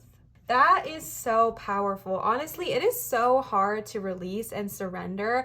It is so hard. Oh my goodness. Like, that is something I still struggle with. One thing I will share with you is I saw this years ago on Pinterest, and I still live by it. And it is like a diagram of things I can control, and it's called the circle of control. And in that circle of control, you can write things you can't control, things you can control, and things you might have influence over. But really, the things that are in our control are only things that have to do with us. What time I wake up in the morning, what I eat that day, how I react to a situation, what I do for work today, where I go for lunch today, what I do, things like that. Things you cannot control. How another person reacts to you, how another person treats you, how another person lives their life day to day. All right, you can't control those people. What you can do is lead by example, by being your own light, by living in your own truth and your own energy. But we cannot force somebody to do something. We live in good of all harm to none, okay? We live in a day and age of free will, right? We live on this earth, and this earth has a power of free will.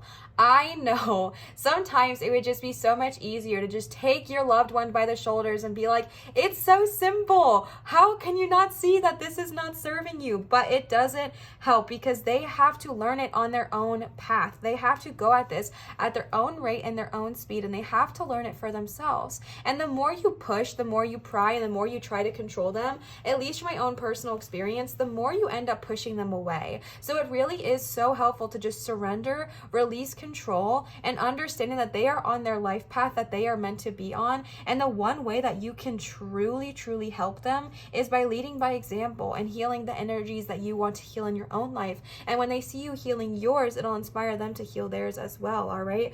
But I love that visual of loading things up on a hot air balloon of what you think things should be or how you think things should work out and all of these things that you want to control, and then just letting them flow and giving them to Gaia, giving them to Source, giving them to the universe. Because once you release, exactly like he said, once you surrender, you open up the doorway, you open up the floodgates for things to start materializing, for the universe to start helping and aiding, because they've been waiting, but they can't always assist. And we're like, holding them by the reins, like, do something, and they can't, right? Because we're so in control. We're trying to be so in control. And so in these next 2 weeks, release that energy, especially if you are caring about someone. And honestly, 9 times out of 10, it's out of love, right? Like, we care about someone. We just want them to make the right decision. We want them to make the best choice for their life. But we have to remember that's what we think is the best choice for their life. It does not mean that that is what is the best choice for their life. It truly does not mean that. As much as we think, oh no, this is the best way, the only way, the right way, it might not be for them. It might not be for their life path. So just remember that and tune into that. And really, in these next 2 weeks, if it's someone you love, just show them kindness, show them compassion, surrender this need of needing to control the way their life goes or the outcome of their life, and just show them kindness and compassion and fully lead by example. All right. And then you got success, which is no coincidence. I really do feel like surrendering and kind of tapping into that energy will bring you so much success in your life. All right. This message says, I know that there is no greater goal than love. Interesting. All right. I'm excited to read this one. In the infinite wisdom of the universe, the more love you demonstrate, the more you will receive. And even your ego's definition of success is altered. Your notion of how we would be perceived as successful will change. The material things that you thought would make you happy will not have the same appeal. To be honest with you, I talked about this in pile 1. I don't love the way that these cards messages are written. I have that same energy with Colette Baron Reed, where I love the cards. I think they are so beautiful, but I have a really hard time with the messages sometimes. I only read a little bit of that because I just did not resonate at all with the first half. And I just want to give you a message if you are someone who is a reader or who wants to be a reader. In my personal opinion, again, if you don't agree with this, that's okay. But in my personal opinion, I think it is totally fine to read cards intuition based if the books don't always resonate with you, all right? But in my perception of this card, I really do feel like there is going to be so much success that is going to come from surrendering. Now, I will say, I do feel like yours is heavily based around kind of seeing the term of success from a different point of view, right? Because you got the service card, which is all about being in high vibrational loving energy and doing things for the good of others as well, or to help those around you. And then you got success from his depiction is to kind of see success from a different point of view, and from a point of that love is success rather than like financial abundance or something like that. And I will be honest with you, I think that that is true. I think that that is great. I do think that it is also okay to have goals in life.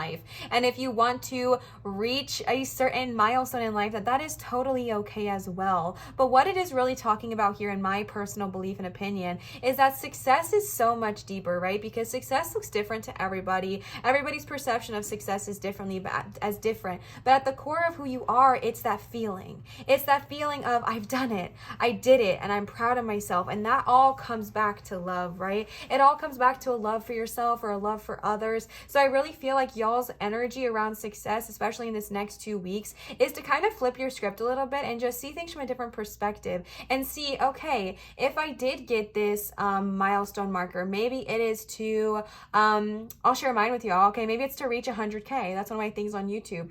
Why do I want that? What am I hoping to gain from that? What is it that I'm actually wanting from that, right? Is it the title? Is it the fame? Is it the success? Whatever. Or is it the feeling that it provides me? And honestly, when you do that, you kind of strip the bare bones away from it, and you strip it down to the bare bones, and you realize what lies at its true core. I talked about this in another video, but there was a time where I was thinking about like, oh my gosh, $96,000 off of the movie In the Heights, and like what I would do with that. And I really addressed it and realized that money was not what I wanted, but it was the feeling that it provides, right? The feeling of freedom, being able to go when and where I want to go, grow, being able to travel the world with those I love, being able to live comfortably. So a lot of times the things we like label as success is like a new car or an X amount of money. There's honestly almost always a reason that lies beneath that we are actually desiring, whether it is comfortability, whether it is love from others, whether it is worthiness or valueness or being valued. And again, that all stems and comes back to this feeling of wanting and needing to be loved. And I really do feel like that starts with you. I feel like it starts with you understanding that you are already successful. You are already more than enough. You are already loved and valuable. So tune into that, all right? All right, the next card you got is purpose. I know what I am here to do. I know what I am here to do. I feel like maybe in this next I feel like y'all are going through like a little bit of a transformational period in these next 2 weeks. And again, if you're watching this and I'm posting it, it would make sense because we're about to enter into the new year. So maybe you're wanting to release old like habits or mental patterns. But I really do feel like you are going through more of like a transformational period with these cards, because going from service and tuning into, okay, giving back to others really is positive and high vibrational, and I can do that. Surrendering your need of controlling either your like certain aspects of life or other people. Understanding that there is a deeper meaning to success. And then you have purpose. I know what I am here to do. I know what I am called to do. And this to me looks so much like fluorite, green fluorite here. It is stunning. I know what I am here to do. I know what I am called to do. And if you're like, no, I don't. Okay. This card specifically talks about that you are here to spread love. You are here to raise your vibration. Again, take what resonates and leaves what doesn't. I do believe that we are here to spread love. Of course, love that. I also believe that we are here to learn. We are here to learn and grow and experience certain things and digest certain knowledge and have life experiences that are going to shape our soul, not just this human body, but our soul for many lives after. I am going to read this. I'm going to read just a part of it because I love what this one part of it says. The rest of it I'm not super vibing with, so I'm just going to take that and throw that away. But I'm going to read what does, okay? Your purpose in life is not your career. Rather, your career is guided by your purpose. All right, I want to talk about just that one sentence real quick. Your purpose in life is not your career. Rather, your career is guided by your purpose. The amount of people I have talked to, whether it's in private tarot readings, whether it is with my friends, my loved ones, whoever, the amount of people I have come in contact with who are like, what is my purpose? I have to live my soul's purpose. I have to do my purpose. I have to do X, Y, and Z. That's what I need to do for my career. Bestie, this was such a good literal message that your purpose is not your career, right? Your purpose does not have to be your career path. Rather, your purpose influences what you end up doing on your career path, all right? What activities speak to your soul and what brings you joy? That is the direction your soul is calling you toward to best convey your own unique expression of love and make contribution to the world. If you are not happy with your current circumstances, then that is your soul telling you that there is a better way to manifest your own distinct gifts. Listen to your intuition. It is your connection to spirit and the voice of your soul, all right? I love that whole paragraph, right? I love that part. So this is what I'm saying. Take what resonates and leave what doesn't. This is so powerful. Your purpose is not your career, but your career is guided by it. What activities do you enjoy? Do you like singing? Do you like writing? Do you like playing games? Do you like dancing? Do you like cooking? Do you like teaching? Do you like being a tarot reader? Do you like creating content on YouTube, photographing things? Do you like, I don't know, being a judge, whatever it looks like for you? Like, what activities speak to your soul? Because when you do those things, it'll help you spread joy and help you spread love. And according to this one specific person, that is his vision of what your purpose is here to do, right? Your purpose is to spread love, spread joy, and bring us all back to consciousness, right? Bring us all back to the divine, help raise the vibration of those around us and help us all ascend, and also to learn, to grow, to master new things and become,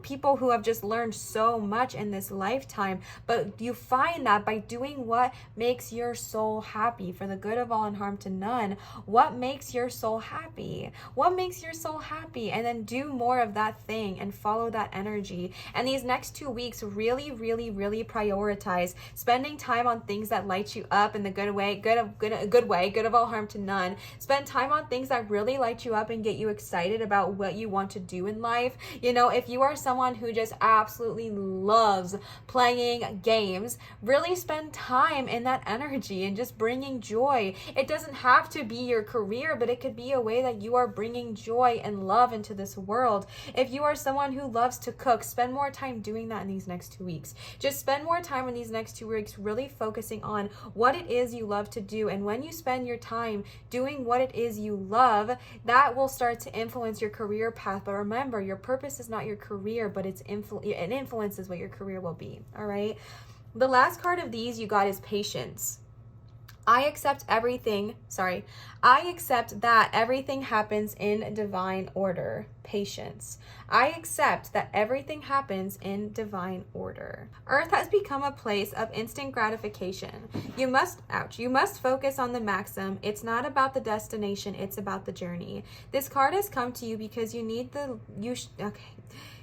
to learn the joy of anticipation. The process of doing is so rich in lessons, but when you concentrate only on the goal, those experiences are disregarded. Life is unfolding,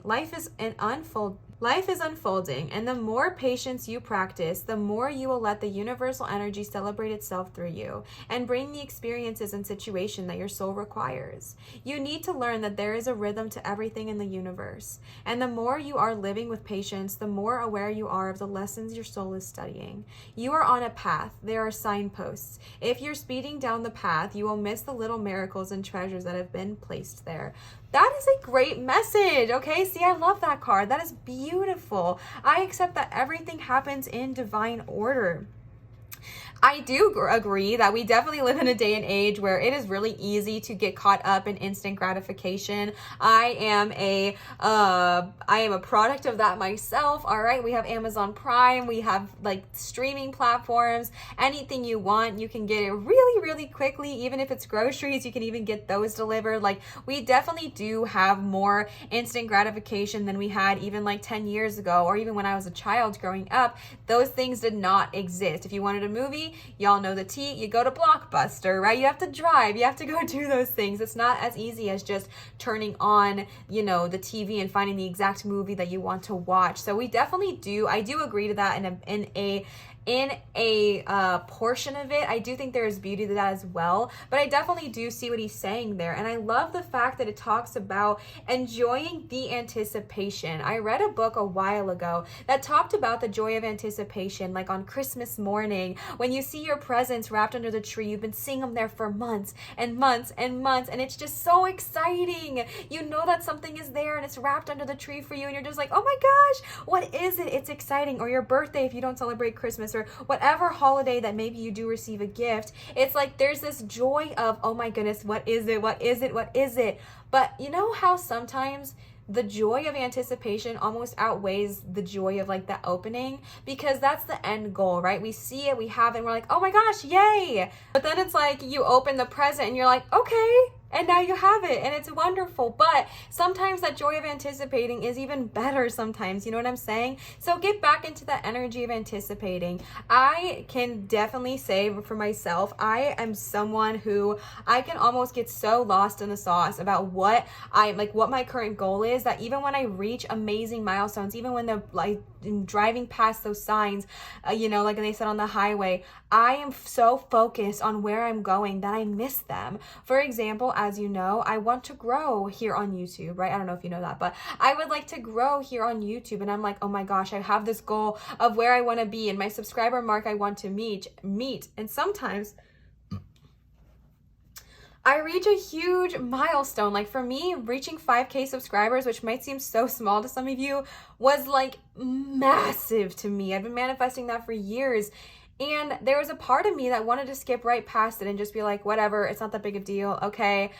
But it was, right? And thankfully I have someone in my life, like my fiance, who was like, whoa, whoa, whoa, whoa, whoa, this is a huge deal. And she made it an all huge thing, took me out to dinner, got to watch my favorite movie and things like that. I mean, I could always do that, but it was a night, you know what I'm saying? And so this is so powerful, because if you are so focused on the end destination, you'll miss all of the beauty along the way. So take the scenic route on this drive, all right? Stop at all the stops, take pictures, like have fun. I'm using that analogy because I absolutely love it. Of when you're driving on this highway, your guides are like, look at this beautiful rest stop over here, or beautiful attraction where you can go see the world's largest ball of yarn, I don't know, or get funnel cakes, or whatever it looks like for you. Stop and enjoy the ride, okay? Enjoy the journey. You're going there, all right? You're still gonna get to where you're going, but enjoy the process as you're on your way there, all right? The next cards I pulled for you are the Modern Witch. Oh my gosh. Modern Witch Tarot deck. Again, all these decks will be linked down below in my description, all right? The first card you got is the Eight of Pentacles. I'm going to lay them all out because for whatever reason that seems easier to me, so that's how we're going to do it. The Ace of Wands, Four of Cups, Knight of Wands, Eight of Cups. All right, you know what, before I even go like too far into this, especially with this Eight of Pentacles here, I just got an additional message while I was putting this out. I think the reason you got that Success card, which talks about like looking at your success from kind of like a different point of view and not just only basing it on the money value, is because I really do feel like you are someone who is going to be successful from that like standard point of view of like, oh my gosh, they're so wealthy, they have so much, they have whatever. But I think if you just focus on that, it'll feel very surface, and I feel like it'll leave you kind of feeling a little bit empty. And they don't want you feeling that way. They want you to enjoy the ride, especially if you are someone who's so focused on the end goal. Maybe you reach that benchmark of making X amount of money a year, but you're so focused on another goal, like another benchmark, that you don't even sit and enjoy it. And that's why it's so important to understand that success is more than just what we put it on, right? What is at the core of what you are wanting? What is the core of what you are manifesting and what it is you desire? And then manifest that, right? Whether it is to feel loved or to feel happy or whatever it looks like for you, focusing on that energy because you're going there, right? Like you are moving, you are going, it's going to be successful for you, but you just want to make sure that you are in a position where you can fully enjoy it. And that's why it's so important to really see it from that perspective of it's more than just money. It's more than just a car. It's more than just a house. It's more than just a title. Like it lies deeper than that, all right? Right off the bat with this Eight of Pentacles energy, this is confirmation that you are definitely going to reach the successful benchmark that you are going towards, and probably soon. I feel like in these next 2 weeks, you might see a physical manifestation of what it is you've been going after. The Eight of Pentacles is the card of recognition for what you have been putting your energy towards, what you have been doing. But I don't want you to forget that you got this placed right over service. So when you do receive these amazing things coming your way, remember to give back to those around you, especially those that helped you kind of on your way here, whether it was friends or family, kind of giving back to those around you. And it doesn't have to be in a physical like financial manner, but even if it's just cooking a meal, cleaning the house, whatever. But I do feel like this success is on its way to you, and it's just about remembering to kind of stay grounded. But if you've been putting your might and your work and your effort and your time into something, and you're worried about if you're going to see the manifestation come to the light of day, I really do think you will. The Eight of Pentacles, you're being recognized for what you are doing. You're being recognized for the hard work you're putting in, especially probably soon. Like within these next 2 weeks, I can definitely see you receiving, whether it's words of praise, whether it is a raise, whatever it looks like for you, I think it's on its way.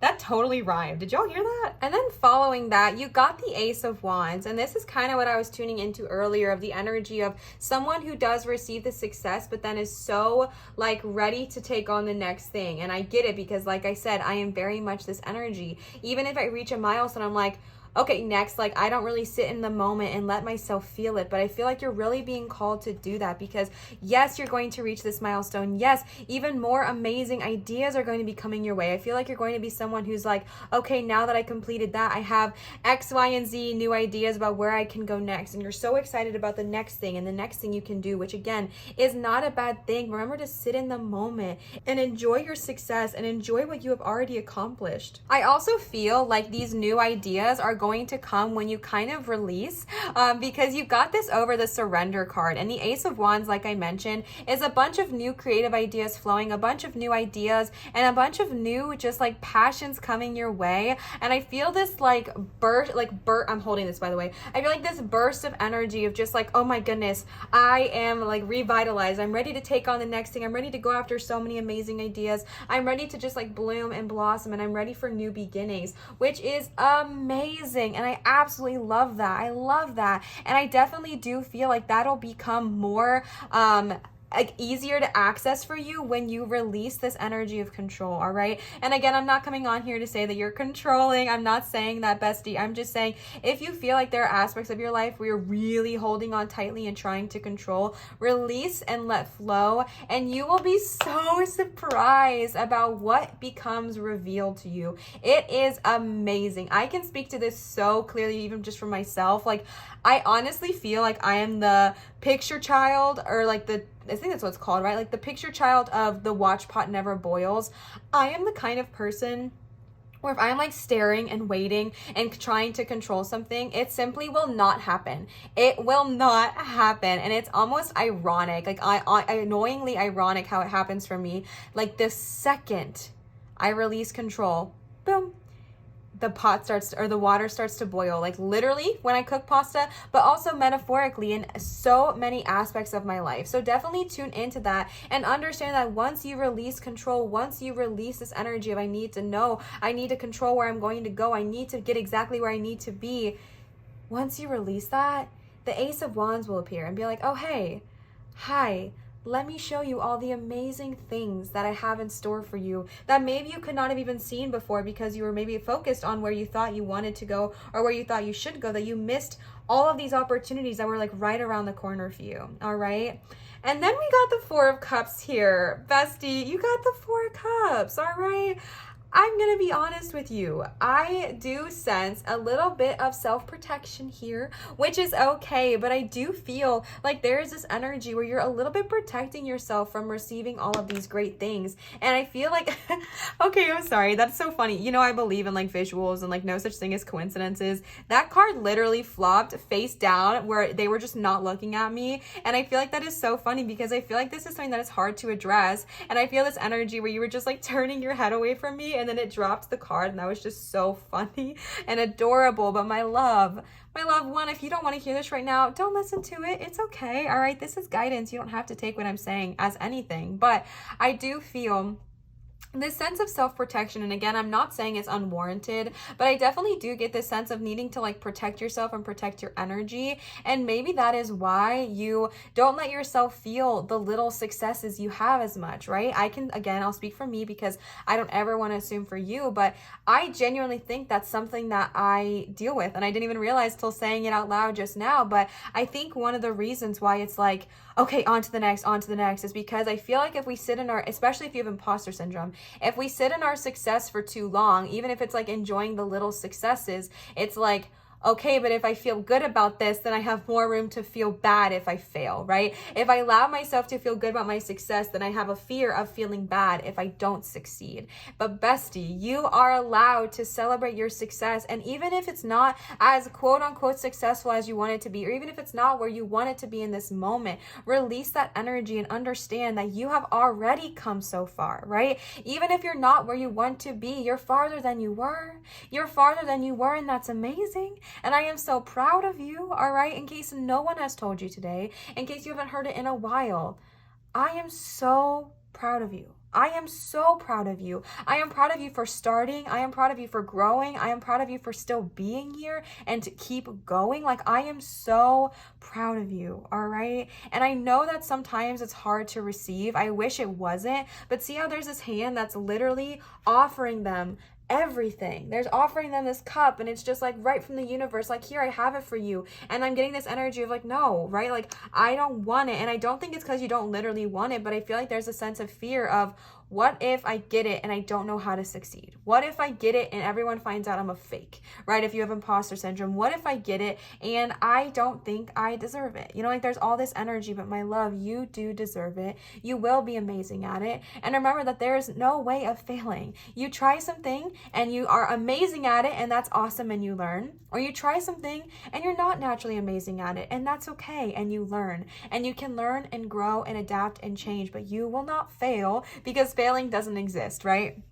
At least here on this channel, you know I don't believe in failing. You know, if I would say that there's any way to fail, the only way in my opinion to quote unquote fail is to simply never do it and never try. But I think if you try and you don't get the quote unquote success you are hoping for, I never count that as a failure, and I instead count that as a learning opportunity, all right? So kind of releasing this energy and understand that you do deserve to receive success. And I know it can be hard and I know it can be scary, but I really do think it's on its way to you.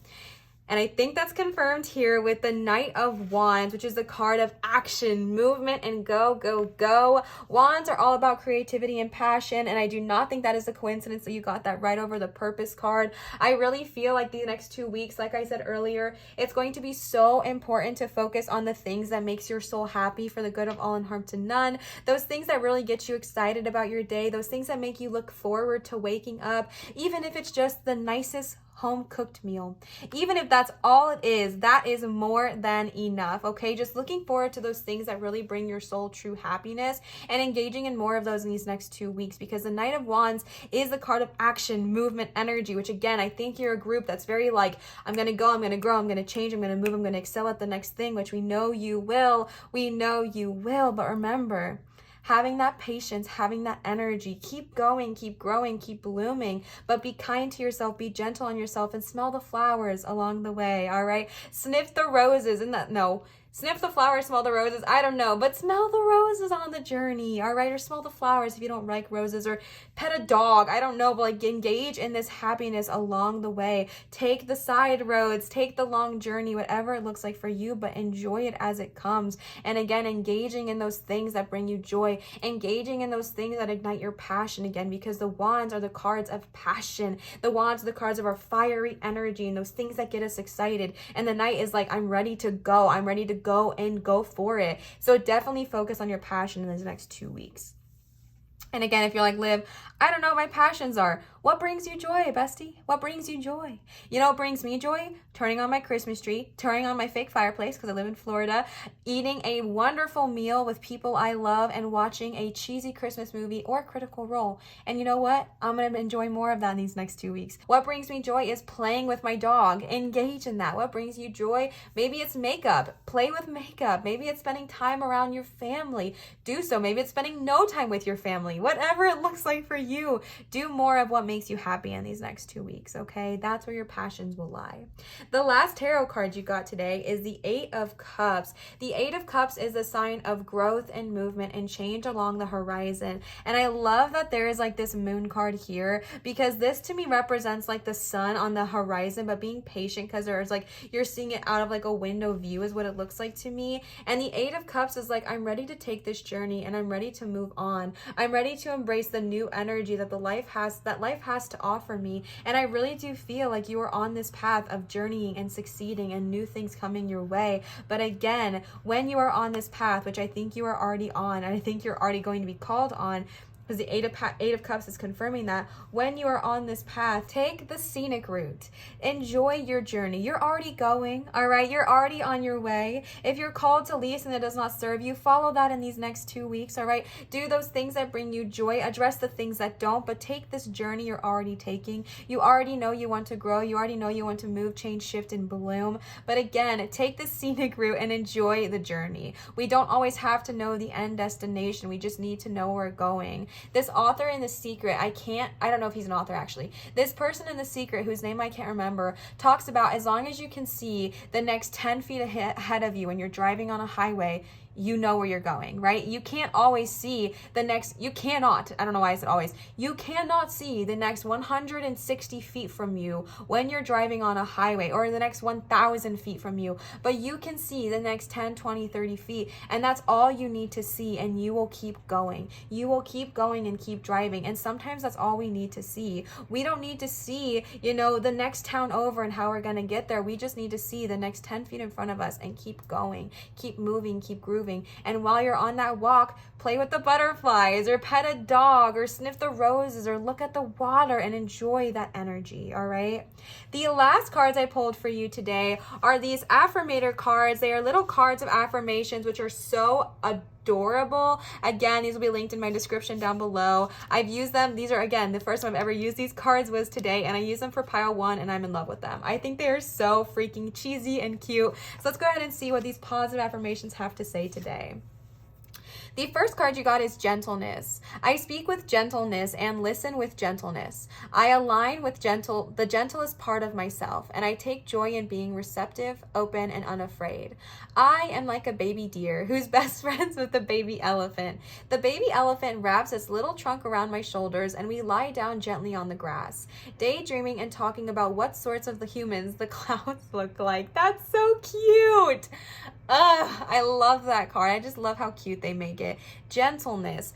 Okay, so remember, you got the surrender and you got the service card. So I'm going to be honest with the message I receive here, as always. But the reason I'm saying that is because this is only with love and light. I really think not only do you need to be gentle to yourself and kind to yourself, absolutely, frutily, I really think you need to be gentle to those around you. I'm going to bring back this surrender card because it's been weighing a little bit heavy on my heart during this reading. I really feel like I'm tuning into someone who loves somebody so much, and you can tell that they're just in a situation that does not serve them, or they're on a life path that is just so not beneficial to their growth, or maybe you identify a cycle that's within them and you just want them to change and fix it and heal and grow, and they're not in a space to do that yet, and you're pissed, like you're angry, you're frustrated with them, etc. And this is the card of also being gentle to them, bringing gentleness into the situation and reminding yourself to be gentle and kind to those you love, and also to yourself, but also to those you love. Be gentle with your friends, be gentle with your family, be gentle with those who you are really wanting to help and you're wanting to help them grow and they can't see it. Be gentle to them and understand that they're not in that place to receive that right now, and that's okay. And also being gentle to yourself while you're going on this journey. Be gentle to yourself in this new aspect of your life. And again, easier said than done, because we just want our people that we love to just figure it out and fix it, but sometimes they're not ready. So just be gentle with those you love and also with yourself, all right? The next card you got is ups and downs. It's like a little trapeze artist, but it's a frog. I see life as an incredible ride, and I'm lucky to be on it. Yes, the ups and downs make me want to puke sometimes. Oh my God, I love these cards so much. Sorry, okay, this is my first time reading these. Yes, the ups and downs make me want to puke sometimes, but they're also what makes things fun and interesting. And when you look back, even puking on yourself makes a good story. Oh my gosh, these are so adorable. Ups and downs, all right? I feel like that's what I was tuning into with that Four of Cups. If you are afraid of failure, if you are afraid of the downs in life, if you are afraid of what others are going to say to you, if you go down instead of up, remember that it's a ride and it's okay, and that you're on this journey. And sometimes there will be downs. Sometimes there might be a day where you don't feel great about yourself, or where you're not at the success point that you want. But remember, even that is a learning opportunity. Even that is something you can look back on and either, joke with yourself about, or like laugh at later, or just have fun with yourself and be gentle and be easy on yourself, right? Be gentle, be kind. Yes, life is full of ups and downs. Yes, life is like a roller coaster ride, but it's an incredible one, and one where you can definitely learn and definitely grow. And also, just because of the placement that you got it, remember that for those you love as well, who you really want to help and you really want them to get out of this cycle, you want them to kind of just see it so clearly, remember that they are also on their own journey of ups and downs, and they need to go on their own journey to get to where they need to be. The next card you got is Perseverance. It seems you're on a massive journey right now, and this card has arrived to remind you that you will reach the other side. Okay, Eight of Cups. The mountain you're climbing is huge, mountains, and formidable, but so is your ability to climb it. You don't need to enjoy it, you just need to tackle it. Complain if it makes the job easier, blow off steam. You think mountain climbers get to the top of Everest on inspirational quotes? No way! They're grunting and crying and cursing like freaking pirates. That just doesn't sell a lot of posters. That's so cute. Perseverance, okay? Perseverance. You're on a massive journey. You're on a journey of healing and growing and going through it. And sometimes you're going to need to let off steam. Sometimes you're going to need to swear and curse, or I don't know, scream into a pillow. Obviously good of all harm to none, but remember to keep going and keep growing, all right? Hey Queen from Beautiful Chorus is in my head, and this line where it's like, keep growing and keep going, okay? Keep growing and keep growing. You've got this. Persevere, because it will be well worth it, all right? The next card you got is Letting Go. I don't dwell on things that happened. I let things go because I have enough heavy things to carry around. And also grudges aren't a great look, all right? Let go, surrender. You got the surrender card. Let go of what has happened that does not serve you. Letting go does not mean forgetting. It does not mean forgetting, but it means kind of forgiving and no longer giving those things that power over you. I think a lot of times we think about like letting things go in life and we're just like, oh, we're going to forget them and never think about them again. It doesn't really work that way, right? Like they're not asking you to just completely forget about the trauma or the hurt that one has caused you, but forgive that energy. That way you don't have to hold it down. You don't have to, it doesn't have to hold you down. You don't have to hold on to this grudge or this energy that's just not serving you anymore. You can let it go and release it, and it's so beneficial, all right? Then you got engagement. Today I make the conscious choice to engage with the world in an active way. I'll take a new route and talk to strangers. I will smell flowers and pet dogs and maybe walk around barefoot for a while if I'm not inside a 7-Eleven. At the very least, I'll have a day that's slightly more interesting than average. And at the most, I'll have a startling epiphany or make a friend who will change my life forever. No pressure. So cute, right? So one, I feel like that goes perfectly with the patience card. Oops, I'm sorry. That talked about literally just like smelling the roses and having fun and enjoying the routes along the way. But I feel like it also went with the service card. You know, when you're on these walks, just opening the door for someone, giving someone a nice smile, being friendly to someone you come in contact with is such an act of service that is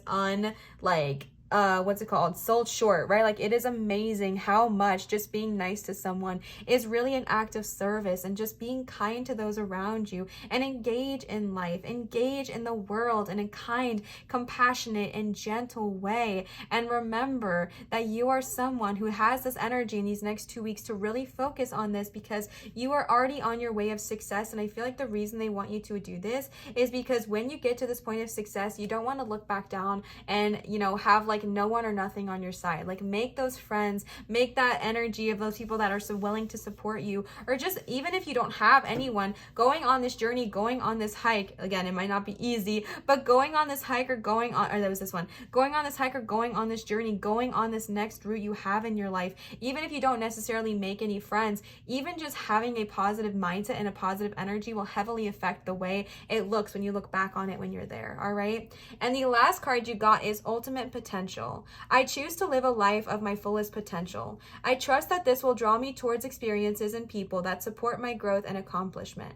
Tuning into this frequency, I now reach higher heights than I ever thought possible. Knowing that's an option, why would I ever tune into anything else? Why have I ever tuned into anything else? I'm looking at you, Smooth Jazz and Talk Radio. These cards are so funny. I absolutely love them, okay? You got the Purpose card, and then you got the Ultimate Potential. You are on a journey, my friend. You are on a intense journey of growth, of healing, of learning, and I feel like of letting just go of cycles and habits and behavior things that just do not serve you. Like you are ready to bloom and blossom in the most beautiful way, and that is so evident here with all of your cards. And honestly, Green Fluorite, I am so excited for you. Like, that is huge. And these next 2 weeks, I think, are going to be pivotal for you in a most beautiful, high vibrational way. So get excited and look forward to them, okay? You are ready to tune into your ultimate potential. You are ready to tune into your purpose. You are ready to do and live life to its fullest and go towards things,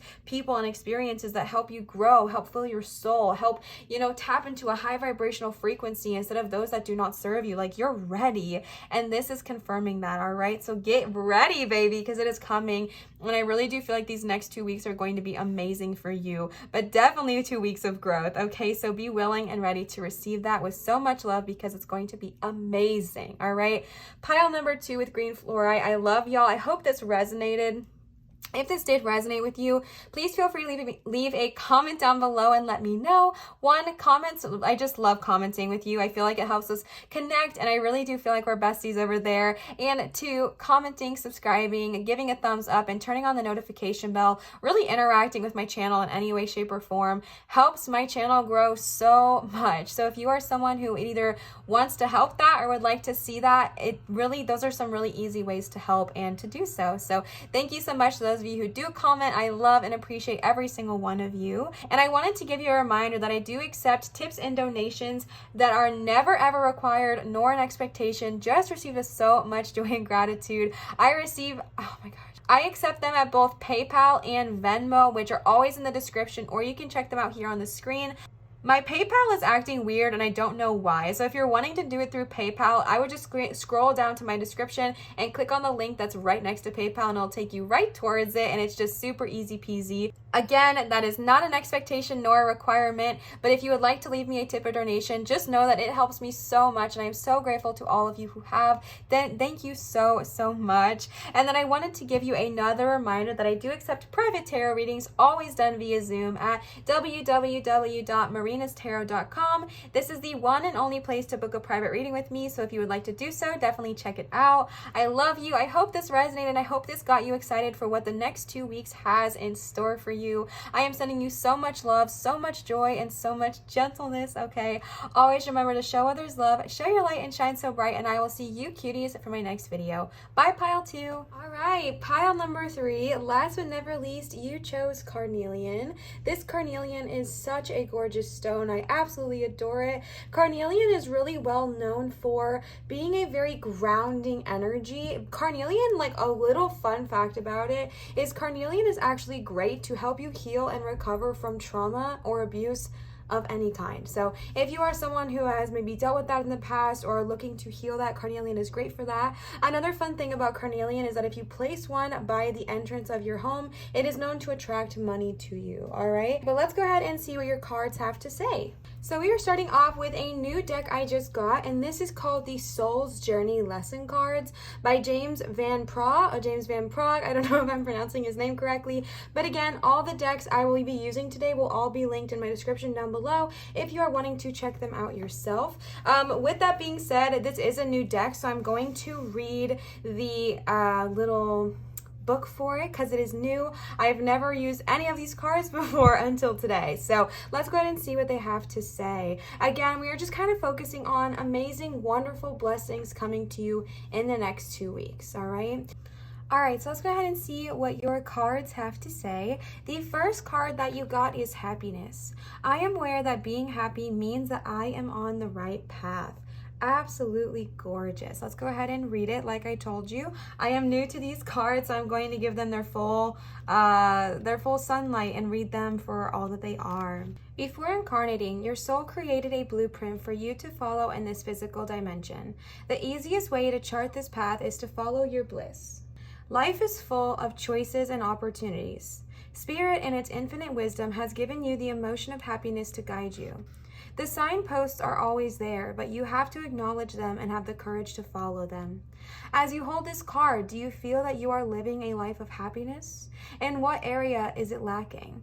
It may be time to be truthful with your soul self. Listen to its language and into it, and if there is someone or a scenario holding you back from experiencing complete happiness. Even though it may be painful to admit, you need to be completely truthful. Be mindful of how happiness will affect every aspect of your life on your path. Also intuit if there is some, I think I'm saying that right, like intuition, intuit. if there is someone else in your life who needs to be brought into the awareness of happiness. This is important to recognize as well. Others will want to learn from you, and whether you admit it or not, you can be their teacher. When you are filled with love and compassion, not only do you bring happiness into your life, but you lead others by example. Be the light.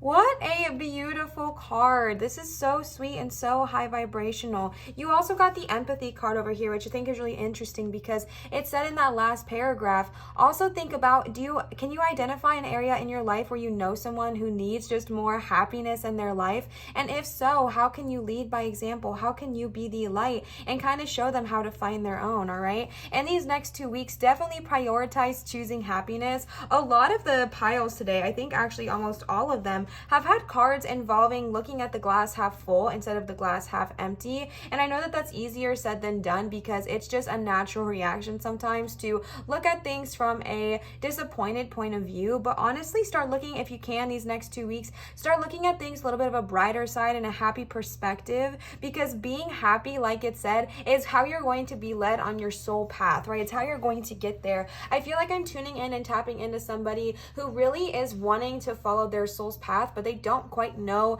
how to get there or where to go. And the first step is doing the things that make you happy. Good of all, harm to none. Doing what makes you happy and doing what brings you joy will truly raise your vibration, and I think definitely encourage your soul to keep going on the path that was laid out for them, all right? The next card you got is honesty. I can't always expect the truth from others, but I can definitely expect it from myself. I added the definitely in there for a little bit of flair, but honesty, I mean, right off the bat, that is 100% true, right? Like, we cannot always expect the truth from others, right? But you definitely can be honest with yourself. And I think that that is so interesting because this card, the happiness card, talked multiple times about needing to be truthful to yourself. Being truthful to you, as you can't, like, if you can't expect to rely on anybody else, the one person in life who you can always rely on, who you can always know will be honest with you if you allow them to be, is yourself. You can guarantee that, right? Like, you can guarantee that you can be truthful with yourself. Being truthful with others is a slippery business. You are expected to tell and expect to be told white lies. No one wants their feelings hurt, but sometimes a strong dose of reality is needed. No one can tell you definitively in what circumstance an untruth would be better. But honestly, honesty is usually the best policy. You and only you know in your heart when the right time is to be totally honest. The only time you must be absolutely truthful is when you are addressing yourself. You must at all times present yourself authentically to those around you. Only by being yourself do you draw in the people and circumstances that you most need to learn from. Wow, I'm having a hard time reading today. I've talked before about how I like the cards. I'm not as big of a fan as the wording and like how he words things, but that is totally okay. Because I do think honesty is the best policy most of the time. Honesty is the best policy most of the time. I mean, if we're all being honest here, I know that everyone has told a white lie in their life not to hurt someone's feelings. If someone says, does this look okay? Or did that sound okay? Or does it taste okay? Or whatever. We all fib a little bit and definitely give a white lie to protect someone's feelings. But I do think it is important to be honest with yourself too. I know he didn't necessarily say this, but if you are feeling the need to give a white lie to someone, just make sure that it is for their best good and not to like protect yourself, right? Like, there is times where people need to know the truth. And I just really believe, I am an Aquarius sun, so I love just being brutally honest, but I am honest like all the time. Like, I really just give people the cold hard facts, and I understand that that's not for everybody, and some people get really offended if you do that, but you will know in your heart of hearts when it is the right time to, tell the truthful truth. However, I do like how he talked about you can always expect the truth from yourself. And with that happiness card, I definitely feel like in these next 2 weeks, you're being called to kind of look inward and look at yourself and be like, okay, and what parts of myself am I not choosing happiness? And what parts of myself am I tuning into lower vibrational frequencies instead of choosing the path of happiness, right? Why am I cluttering my mind with things that do not serve me when a happiness is right around the corner? And just kind of looking at yourself in your full truth.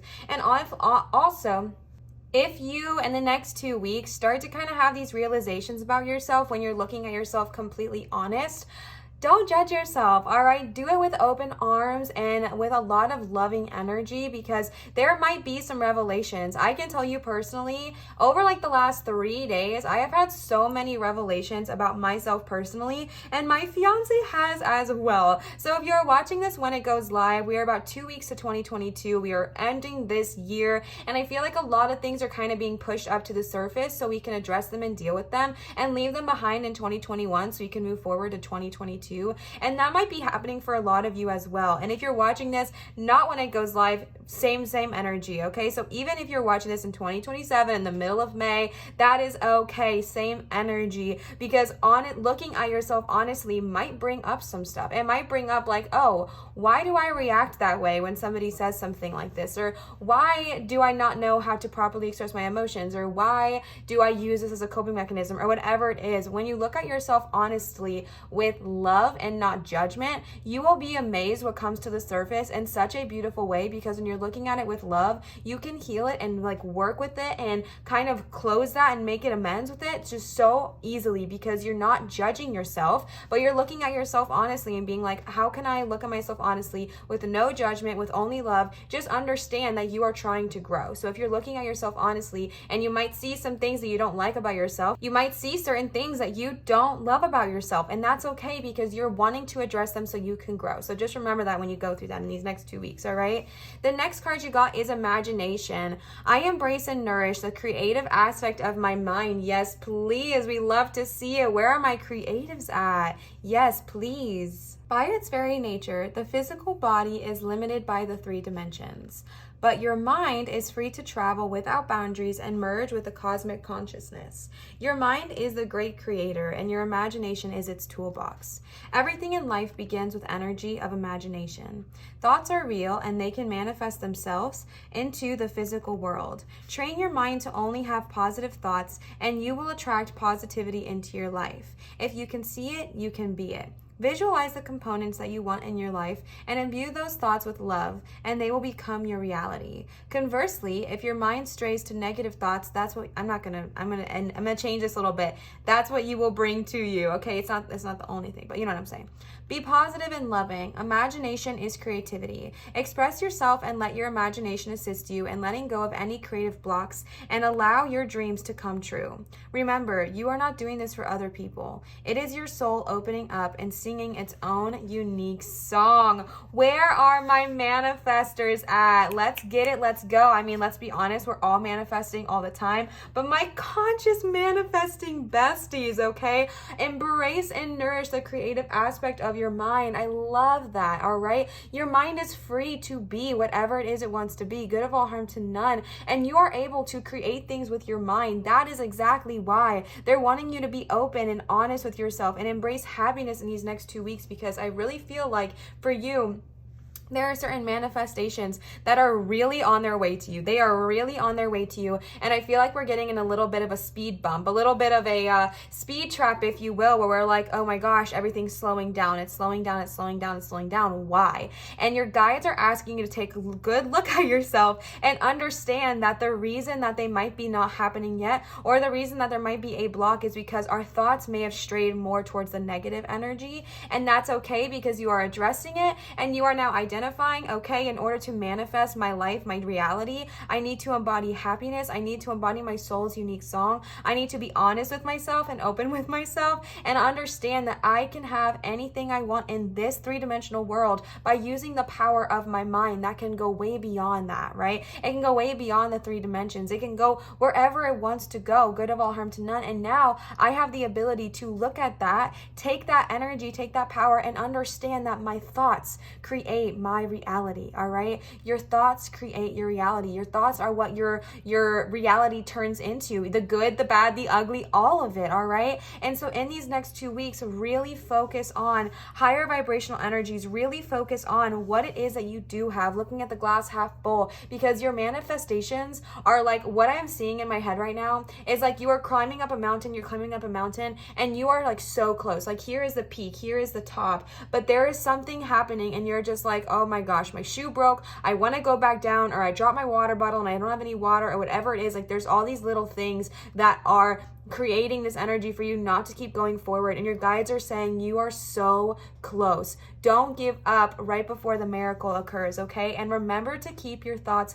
positive. I know that we have low vibrational thoughts sometimes, and that is okay, because we are in a human body, we're having a human experience, and sometimes the negative energies in our head really get to us, okay? It really gets to us. But whenever you do start to think lower vibrational thoughts of, oh my gosh, I don't know if it's coming to me, why would I be that? Why would I have success in that? Stop. Remind yourself that you are a freaking powerful force of energy and that you deserve greatness, and just stop yourself in your tracks. Just because you have one bad thought, it doesn't mean that's the only thing that's going to come to you. But just when you do have those negative thoughts, stop yourself the best you can in that moment and rewrite the history, right? Like, rewrite that mindset and be like, you know what? No.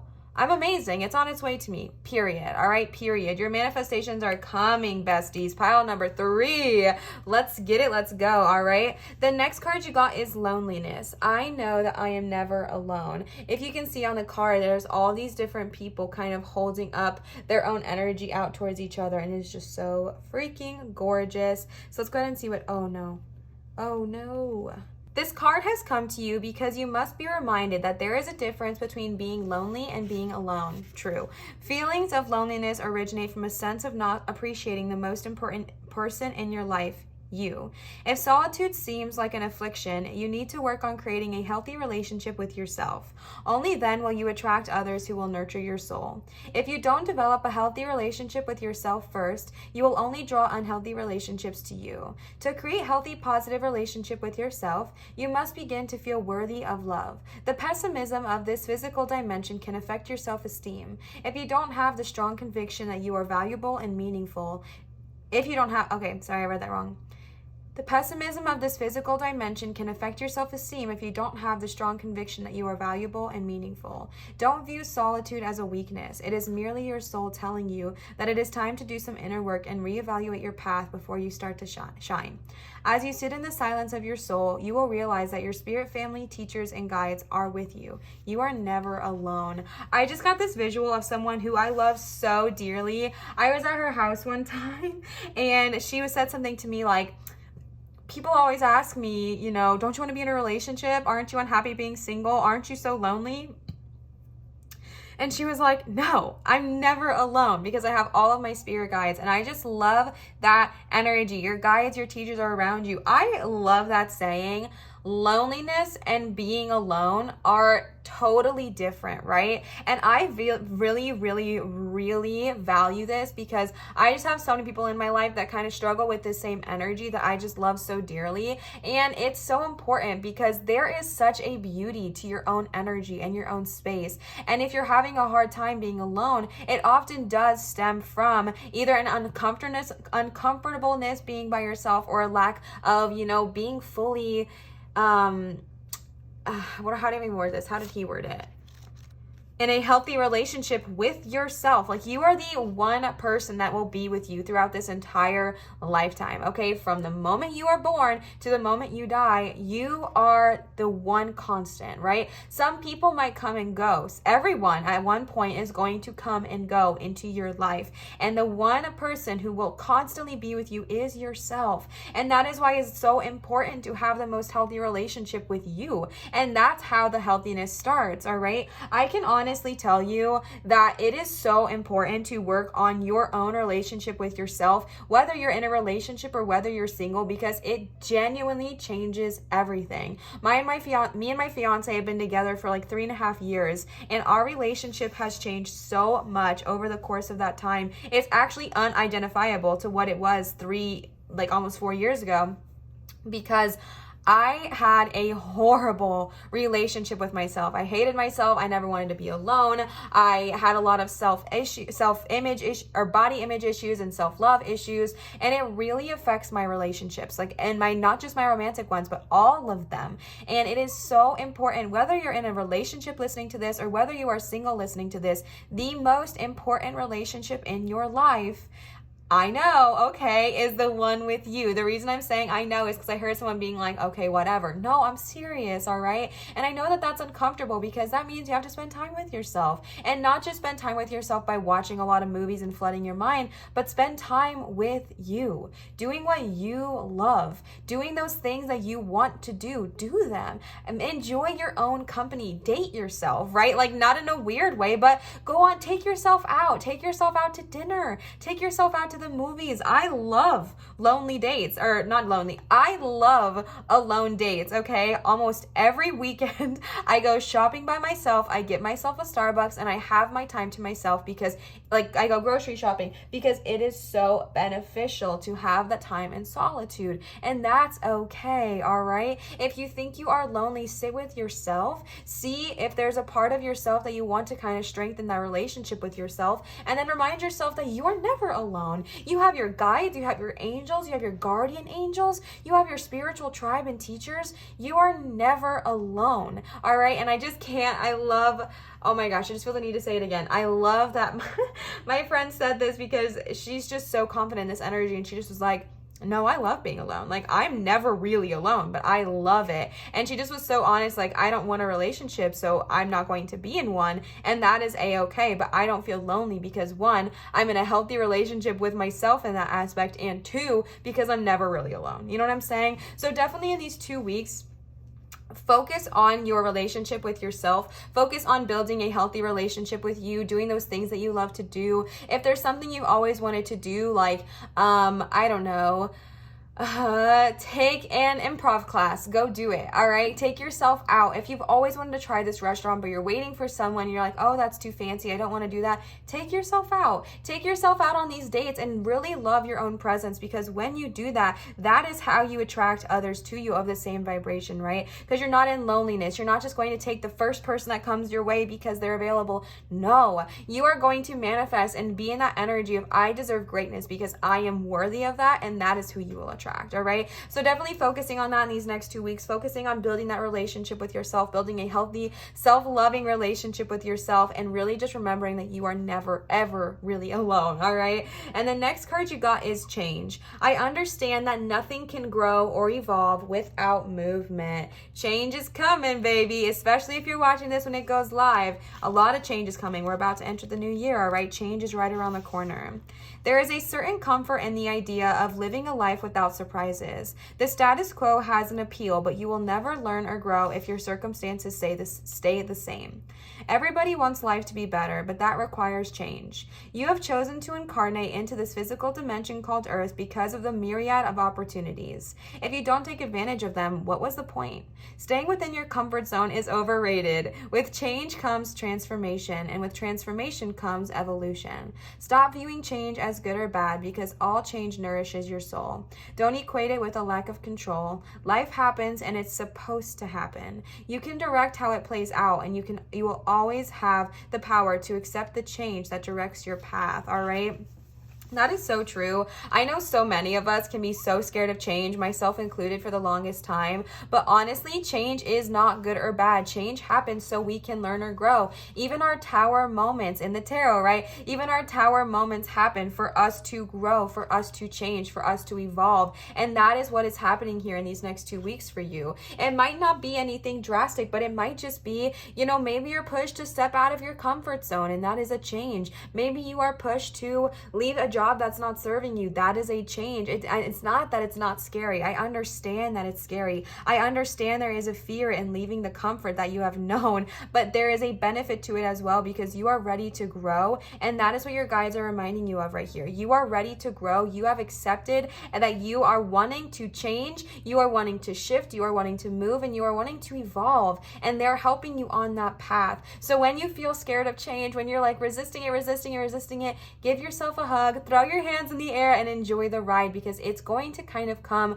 regardless. That's how we change, that's how we grow, that's how we shift, that's how we move. But what we can control is how we react to the change. All right, so have fun with it. Throw your hands in the air and understand that even if you are leaving a job that doesn't serve you and you're scared of what is happening on the other side, or maybe you didn't want to leave a job and it was a situation where you had to leave regardless and you're really upset about it, or a relationship, just understanding that that does come for a reason. And there are times and there is an opportunity here for you to grow and change and evolve from that situation. So really focus on that as well. All right.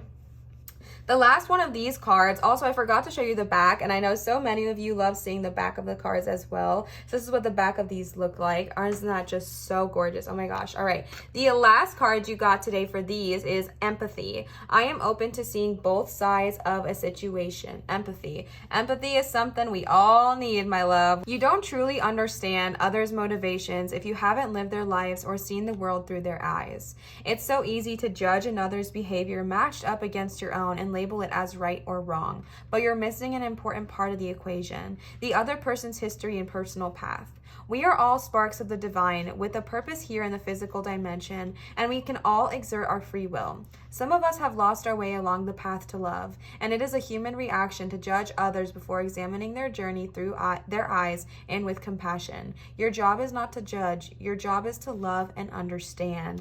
Oof, is that hard to do? Okay. Oh my goodness. It is so important, but it does not mean it's easy. All right. I really feel like you are going through a huge transformational growth in these next 2 weeks. Like, I feel like your energy is changing. I feel like you are being called to kind of level up, so to speak. And that's what I'm seeing here as well. They are teaching you the gift of empathy. Empathy is something that is so needed in this world and so needed in our society. And honestly, it's just forgotten about a lot of the times. It is so easy to be like, oh my gosh, why was that person so rude to me at the drive-thru? Like, I didn't do anything to them. You know, like, I'm just trying to order my Starbucks. We have to sit in their perspective and be like, you know what? Maybe they had a really long day. Maybe I am the 6th person that's come through this line in the last 5 minutes asking for a custom drink or whatever it looks like. That's a very surface example. But you know what I'm saying, right? Like, it's so easy to look at it from our own perspective. That's our innate reaction. But the biggest thing to do and the most important thing to do is stop, reflect, and look at it from their point of view. If you have the opportunity to ask them, engage in that question and be like, hey, is everything okay? Like, you seemed upset this morning, and see it from their perspective. And if it's a stranger on the street and you're just getting frustrated, see it from their point of view. My mom taught me one thing really cool really early on, was that, like, if I lost something, or if I so like one time I got like $100 for my birthday when I was 10, and it was a big deal, and I was so happy about it, and I lost it on my birthday, and it was very hard for me. My mom did teach me something pretty early on that was like, if you lost it, somebody else needed it more than you. Like, somebody else needs that. And that's the same energy with like crystals and stones that I've been taught. Is like, if you lost it, 1, it served its purpose for you, and 2, there might be somebody out there that really needs to hear that message. And I think that that is so true. So even seeing it from like that point of view of like, okay, maybe there's someone out there that needs this more than me, or maybe there's someone out there that needed that, right? But if you're driving down the road and someone has road rage and your innate reaction is to cuss at them or flip them off, pause, reflect, and think, maybe they really have to poop, okay? Maybe they have to poop and they're trying to get home, or maybe they had the worst day at work and all they want to do is get home and just turn off the world. And so just kind of remind yourself in those moments where your gut reaction is to be reactive and defensive and, oh, yeah, you know what I'm saying? Pause and have some empathy and really understand that everyone has their own past and their own history, and also understanding that you might not always understand, right? Like, there are some things in life that I will not understand. If you guys have ever read my description, I know a couple of you have, I have a quote in there about Black Lives Matter, and I say this quote and I really believe it. It's that I don't understand, but I stand. And sometimes that's also true for empathy. Sometimes I'm not going to understand. I do not know what it is like to live a life in their shoes. I can't know, right? Like, I do not know in this moment. It does not mean I do not show them empathy. It does not mean that. It just means that I don't understand what that's like. Like, I have not experienced that. You know what I'm saying? But in those situations where you maybe can't experience it, if you're like someone who doesn't struggle with body image and you're like, I don't understand like why you're struggling so much, like it's not that hard or whatever, what you can do is, if you don't understand from your own life experiences, pause, reflect, ask them, listen to their response, and then see it from their point of view and show them empathy, show them kindness, show them compassion. All right, and I think that's very important for you for the next 2 weeks. The next cards we pulled for you today are some tarot cards. These are the Modern Witch Tarot, which again are all going to be linked down below, no worries. So let's go ahead and see what they have to say. The first card you got is the Page of Wands, King of Cups reversed, the Emperor, Three of Cups, the Star, Queen of Wands. So right off the bat, the fact that you got Page of Wands paired right there with happiness is so exciting, because the Page of Wands is all about good news and new opportunities. And I really do feel like that is what the happiness card is here to do. The happiness card is here to bring you that joy. The happiness card is here to show you that there are so many amazing opportunities out there, but we have to be ready to receive them. And that is what I am seeing with the Queen of Wands. Also, you got two wands here, which are all about creativity, and the color matches the carnelian, all right? It's very fire, very powerful. Carnelian's also great for creativity, so you can keep it on your desk when you are working. And I just do not think that is any coincidence with the intuition card being all about creativity. But the Page of Wands is getting us excited and reminding us that there are amazing things coming our way in these next 2 weeks, and probably furthermore. And it's about getting into the energy of allowing ourselves to receive them, all right? Remember, with happiness, it's about understanding that you deserve to be happy, tuning into that energy and reminding yourself of that. And also, it's a conscious choice to choose happiness, right? It's a conscious choice to do those things that make us happy and to go after those things that bring us joy, good of all, harm to none. And the Page of Wands is confirming that here. And then you got the King of Cups in reverse right under honesty. And I think this is very interesting, because the King of Cups in reverse often represents the inability to sometimes deal with or address those tough things about ourselves, or especially if it is an emotionally heavy situation. And again, I don't believe in coincidences, because you did get the honesty card, and the honesty card, as a reminder, was all about taking a good hard look at yourself and seeing, you know, from at least from my perspective, seeing what parts of yourself are you not serving with the happiness, and then looking at yourself with love and light, but being honest and being like, yeah, this isn't serving me. And also remembering that you are the one who's always going to be there for yourself and to be honest with you. And I do feel like, from what I was getting from your reading, I do feel like there's going to be this energy pushing you to grow in these next 2 weeks. Definitely pushing you to grow, shift, change, address those things that are not serving you so you can move past them. And the King of Cups is kind of representing that I feel like there's going to be a little bit of resistance or pushback from your energy,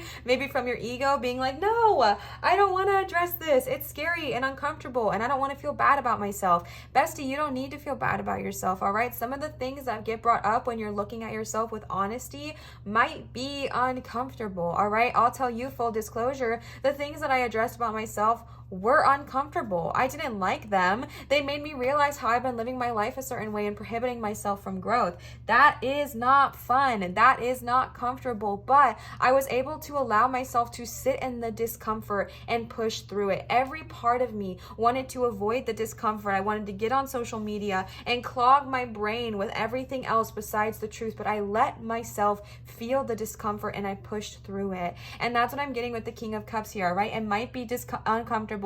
It might be, just not the best feeling when you address these things about yourself, but push through the discomfort and honestly understand that you are going to emerge for the better on the other side, and with a better understanding of who you are, all right?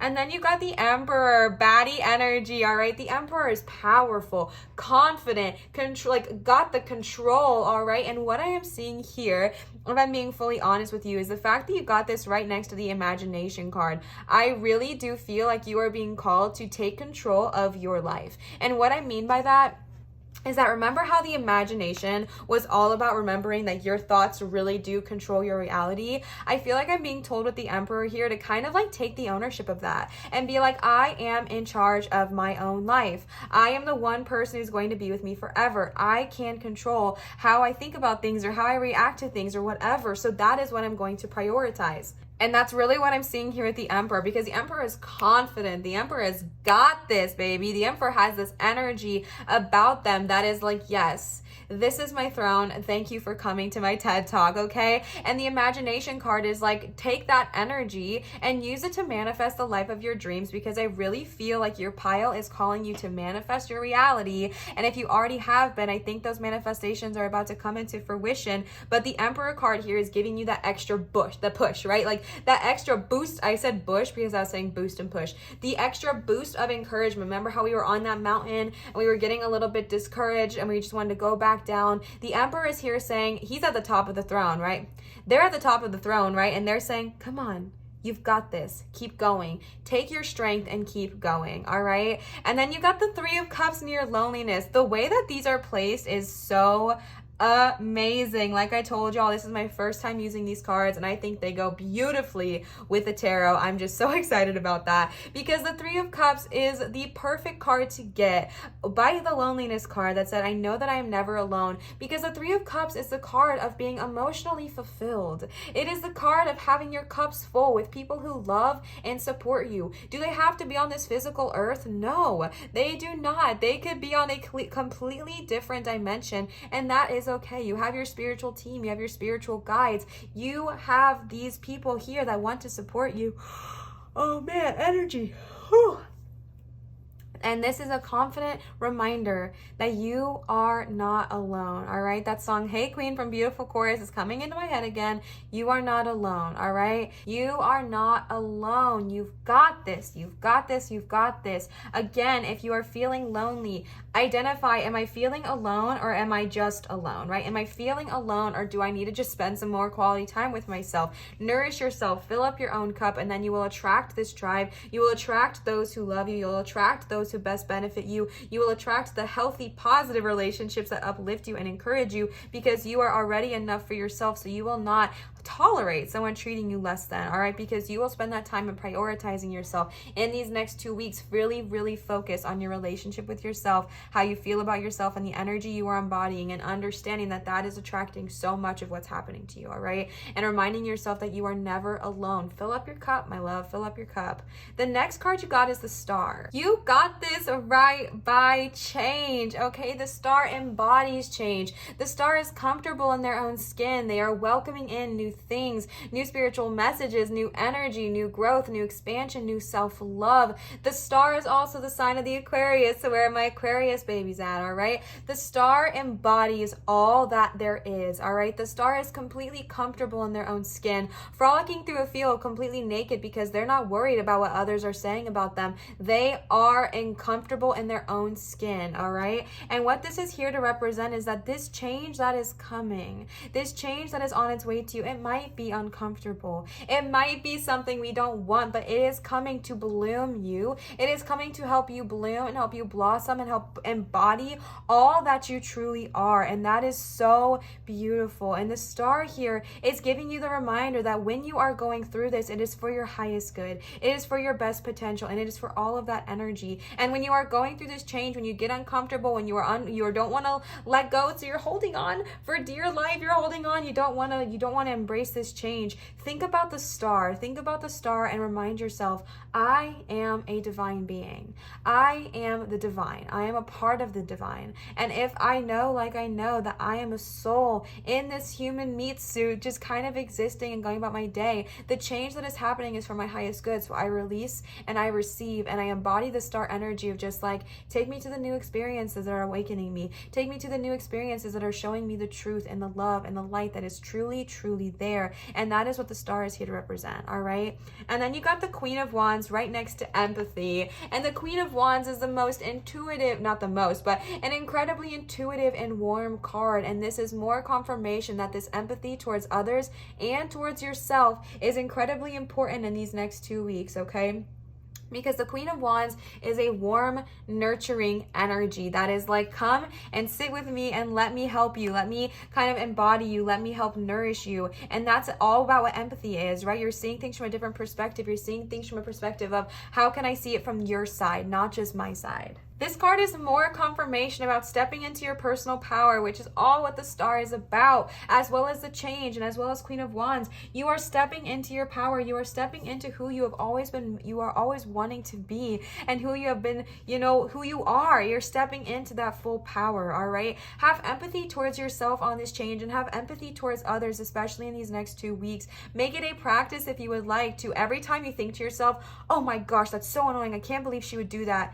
Stop, reflect, see it from their point of view, and see how it changes things. Just see how it changes things, okay? And if you can't fully see it from their point of view, ask those questions, right? Ask those questions with love and light. Like I do this with my fiance sometimes. If I don't understand her perspective, then she tells me, and it really does make things, you know, it makes me less angry. It makes me less upset, because once you see it from their perspective, it really does change things. And sometimes all it takes is a question. And if you don't understand it, just show them the empathy anyways of, okay, you know what, maybe they had a really rough day. And I do want to clarify and say, with the empathy card, it does not mean that you tolerate being treated poorly. It does not mean that in any way, shape, or form. What this is saying more of is like if someone reacts to something like a broken nail, right? That's when that society craps on so much, like, oh my gosh, she acts like she broke her nail. Okay, it really freaking hurts, first of all. But second of all, if your gut reaction is to like be like, grow up, suck it up, it's just a nail, get over it, maybe stop in that moment and take a reflection moment and be like, oh,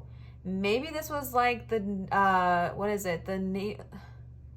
the straw that broke the camel's back, right? Like maybe this was like their 12th horrible thing that's happened to them today, and they just broke, and maybe all they need is a friend or a hug or loving energy. But it does not mean that you're like, oh man, this person treats me like crap, but I'm gonna let them because they had a hard life. No.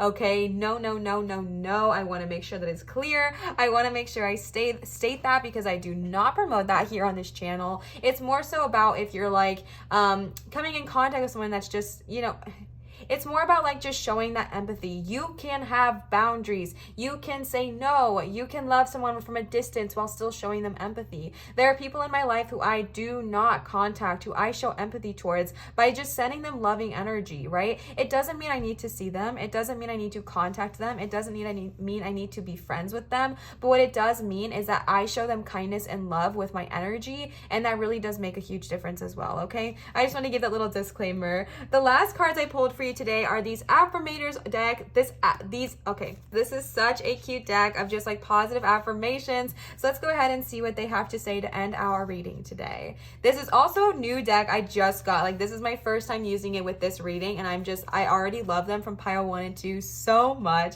So let's go ahead and see what they have to say. The first card you got is divine timing. Everything is timing, and timing is everything. Gladly, I release my concern over timing and let things happen when and as they will. I trust that the divine schedule makers know what they are doing. It can take a long time to reach divine middle management. That's so cute, and also reminded me so much of Loki, and it kind of tripped me out, but I love that. This is such a positive message, right? We know the change is happening. We know your manifestations are on your way to you, and it is all happening in complete and perfect divine timing, all right? If you get anxious, if you get worried, give yourself a hug and remember that your divine energies, your divine guides, angels, ancestors, and teachers are on. They're doing their work to get this to come to you, okay? And understand that it's all happening for you, not to you, in perfect divine timing. The next card you got is clarity. It's an orange peeling itself and putting it into a trash can. Okay. Stopping to listen to my inner self, I can easily separate my intuition from my mental chatter.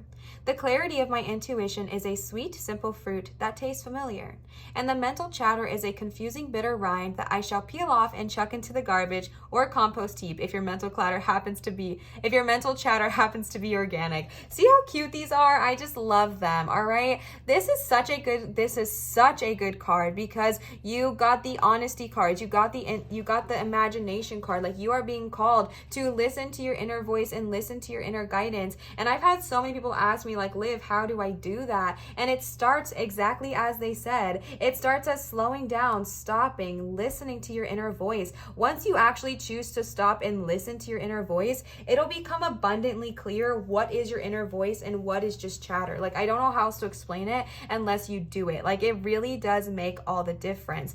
So if you're like, oh my gosh, I'm anxious, pause, stop, breathe. and peel off that rind, all right? Peel off that rind and get to the fruit that's underneath it, because that is your intuition. Your intuition is familiar. Your intuition is sweet. Your intuition is kind, and it will lead you the right way. So it's just super important to listen to that. And if you're having a hard time, take the clarity card and peel off that rind, all right? The next card you got is impermanence. Life is always changing. Oh my gosh. Life is always changing, and I drift easily through those changes, good and bad. As I drift through hard times, I can take comfort in knowing that I will leave them behind. As I drift away from good times, I can take comfort in knowing that more will come my way. Impermanence is an equal opportunity non-entity. Wow, why can I not read that? That is so cool, because you guys got the change card, and then you got impermanence. There's definitely change coming your way. And what a positive way to look at it, right? Life is always changing. As you go through the hard times, you can leave and take comfort knowing that it's done, and you can leave that in the past. And when you go through good times and you don't want it to change, you don't want it to leave, just know that more amazing opportunities are still on their way to you, all right? The next card you got is a bonus card, manifestation. Of course. If you could have anything you wanted, what would it be? Get specific and get ready. You are holding a magic wand, and you can conjure up anything. Not even joking, you got the wands cards. Bestie, what? Okay. Don't, Olivia, it's okay. Could it be that when you declare your wishes out loud, you're actually casting a spell for your dreams to come true? Or is it just that, in a very practical sense, the more people you speak with about your desires, the more folks there are who know what you want and might have the means to help you make them? Either way, stop waiting and start manifesting. But don't use that word if you don't want to. What a cute card, all right? Some people don't like manifestations or that word specifically, because it's hard for them to grasp, or it's just something that they don't like or don't believe in. That's okay. You can look at it from a practical sense. The more you speak about your dreams, the more you talk, the more people you might come in contact with that can help you reach them. And if you do believe in manifestation, if you do believe in the law of attraction, use that, cast that spell, and watch it come into fruition. I literally have a wand that I used when I was I haven't used it in a while actually, but when I used to script, I used to use my wands to cast my spells, and I believed in that, right? So for me, it was super effective. And if that works with you, use it. If that doesn't resonate with you, that's totally okay. You can look at it from a more practical sense, and that is totally fine. But regardless, I think we already talked about this earlier, but your manifestations, babe, your manifestations are on their way. Your manifestations are on their way to you, okay? Get ready and get excited and keep manifesting your desires. Don't give up, all right? The next card you got is personal growth. Of course, as I move toward greater consciousness, I feel old thoughts and habits fall away, like training wheels on a bike.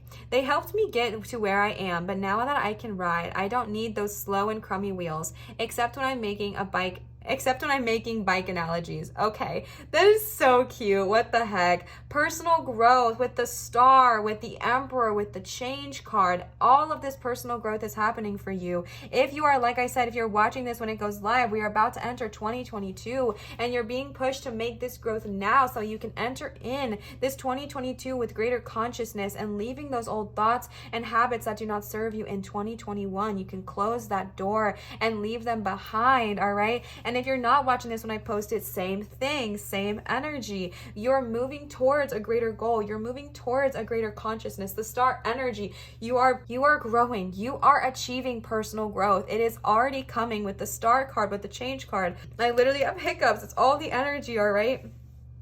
It is on its way to you. Keep writing, and now you can leave what does not serve you in the past and embrace the personal growth that's ahead, all right? The last card you got for today is patience. Congratulations! You've been granted more patience. You may start using it right away or much later. Waiting a long time is a sort of option now afforded to you by greater patience. Can you believe it? Look at this. You're still reading and you haven't started getting annoyed yet. Imagine how this patience will transform your life, and imagine how easy it will be be to go to the post office. Amazing. All right. You got patience over here with empathy and Queen of Wands. So I really feel like, yes, be patient with the things coming into your life, but definitely be patient towards others. I don't know why that is such a loud message for y'all, is like happiness, empathy, patience, honesty, but being patient towards one another as well, especially with the color scheme here. Yes, be patient towards yourself, be kind to yourself, but practice patience towards others. Practice patience towards others and, you know, how things are going in your day-to-day life, and also be kind and gentle towards yourself. Just embody the energy of patience and empathy in these next 2 weeks and see how your life will change. Okay, my love? Pile number 3, that was your reading. Carnelian, I hope this resonated with you and I hope this brought you joy. If this did resonate, please feel free to leave a comment down below and let me know. Your comments are so much fun to go through, and I really do feel like we are besties, and I just love you. And also commenting, subscribing, giving a thumbs up, turning on your notification bell, and really interacting with my channel helps me tremendously. So if you are wanting to help my channel grow or see it grow, those are some easy peasy ways to do so. I also want to let you know that I do accept tips and donations, which are never required nor an expectation, but I do accept them at both Venmo and PayPal, which are going to be listed here on the screen. Some of you have been telling me my PayPal is acting weird, so if you want to do it through PayPal, you can click my description, click the little arrow, and then scroll down a little bit to where it says Liv's links, and the link for the PayPal will be right there, and all you have to do is click it and it'll take you immediately to the PayPal if that's how you would like to do it. Again, not a requirement nor an expectation, but just received with so much gratitude and joy. Thank you so much to those of you who have tipped and donated. I really appreciate it. And I want to give you another reminder that I do accept private tarot readings, always done via Zoom, at www.marinatarot.com. This is the one and only location to get a private reading with me. So if you're wanting to do so, this is the place. All right. Pile number 3, I love you. I hope this got you excited for the next 2 weeks, and I'm just so excited for you. Always remember to show others love, show your light, and shine so bright. And I will see you cuties for my next video. Bye.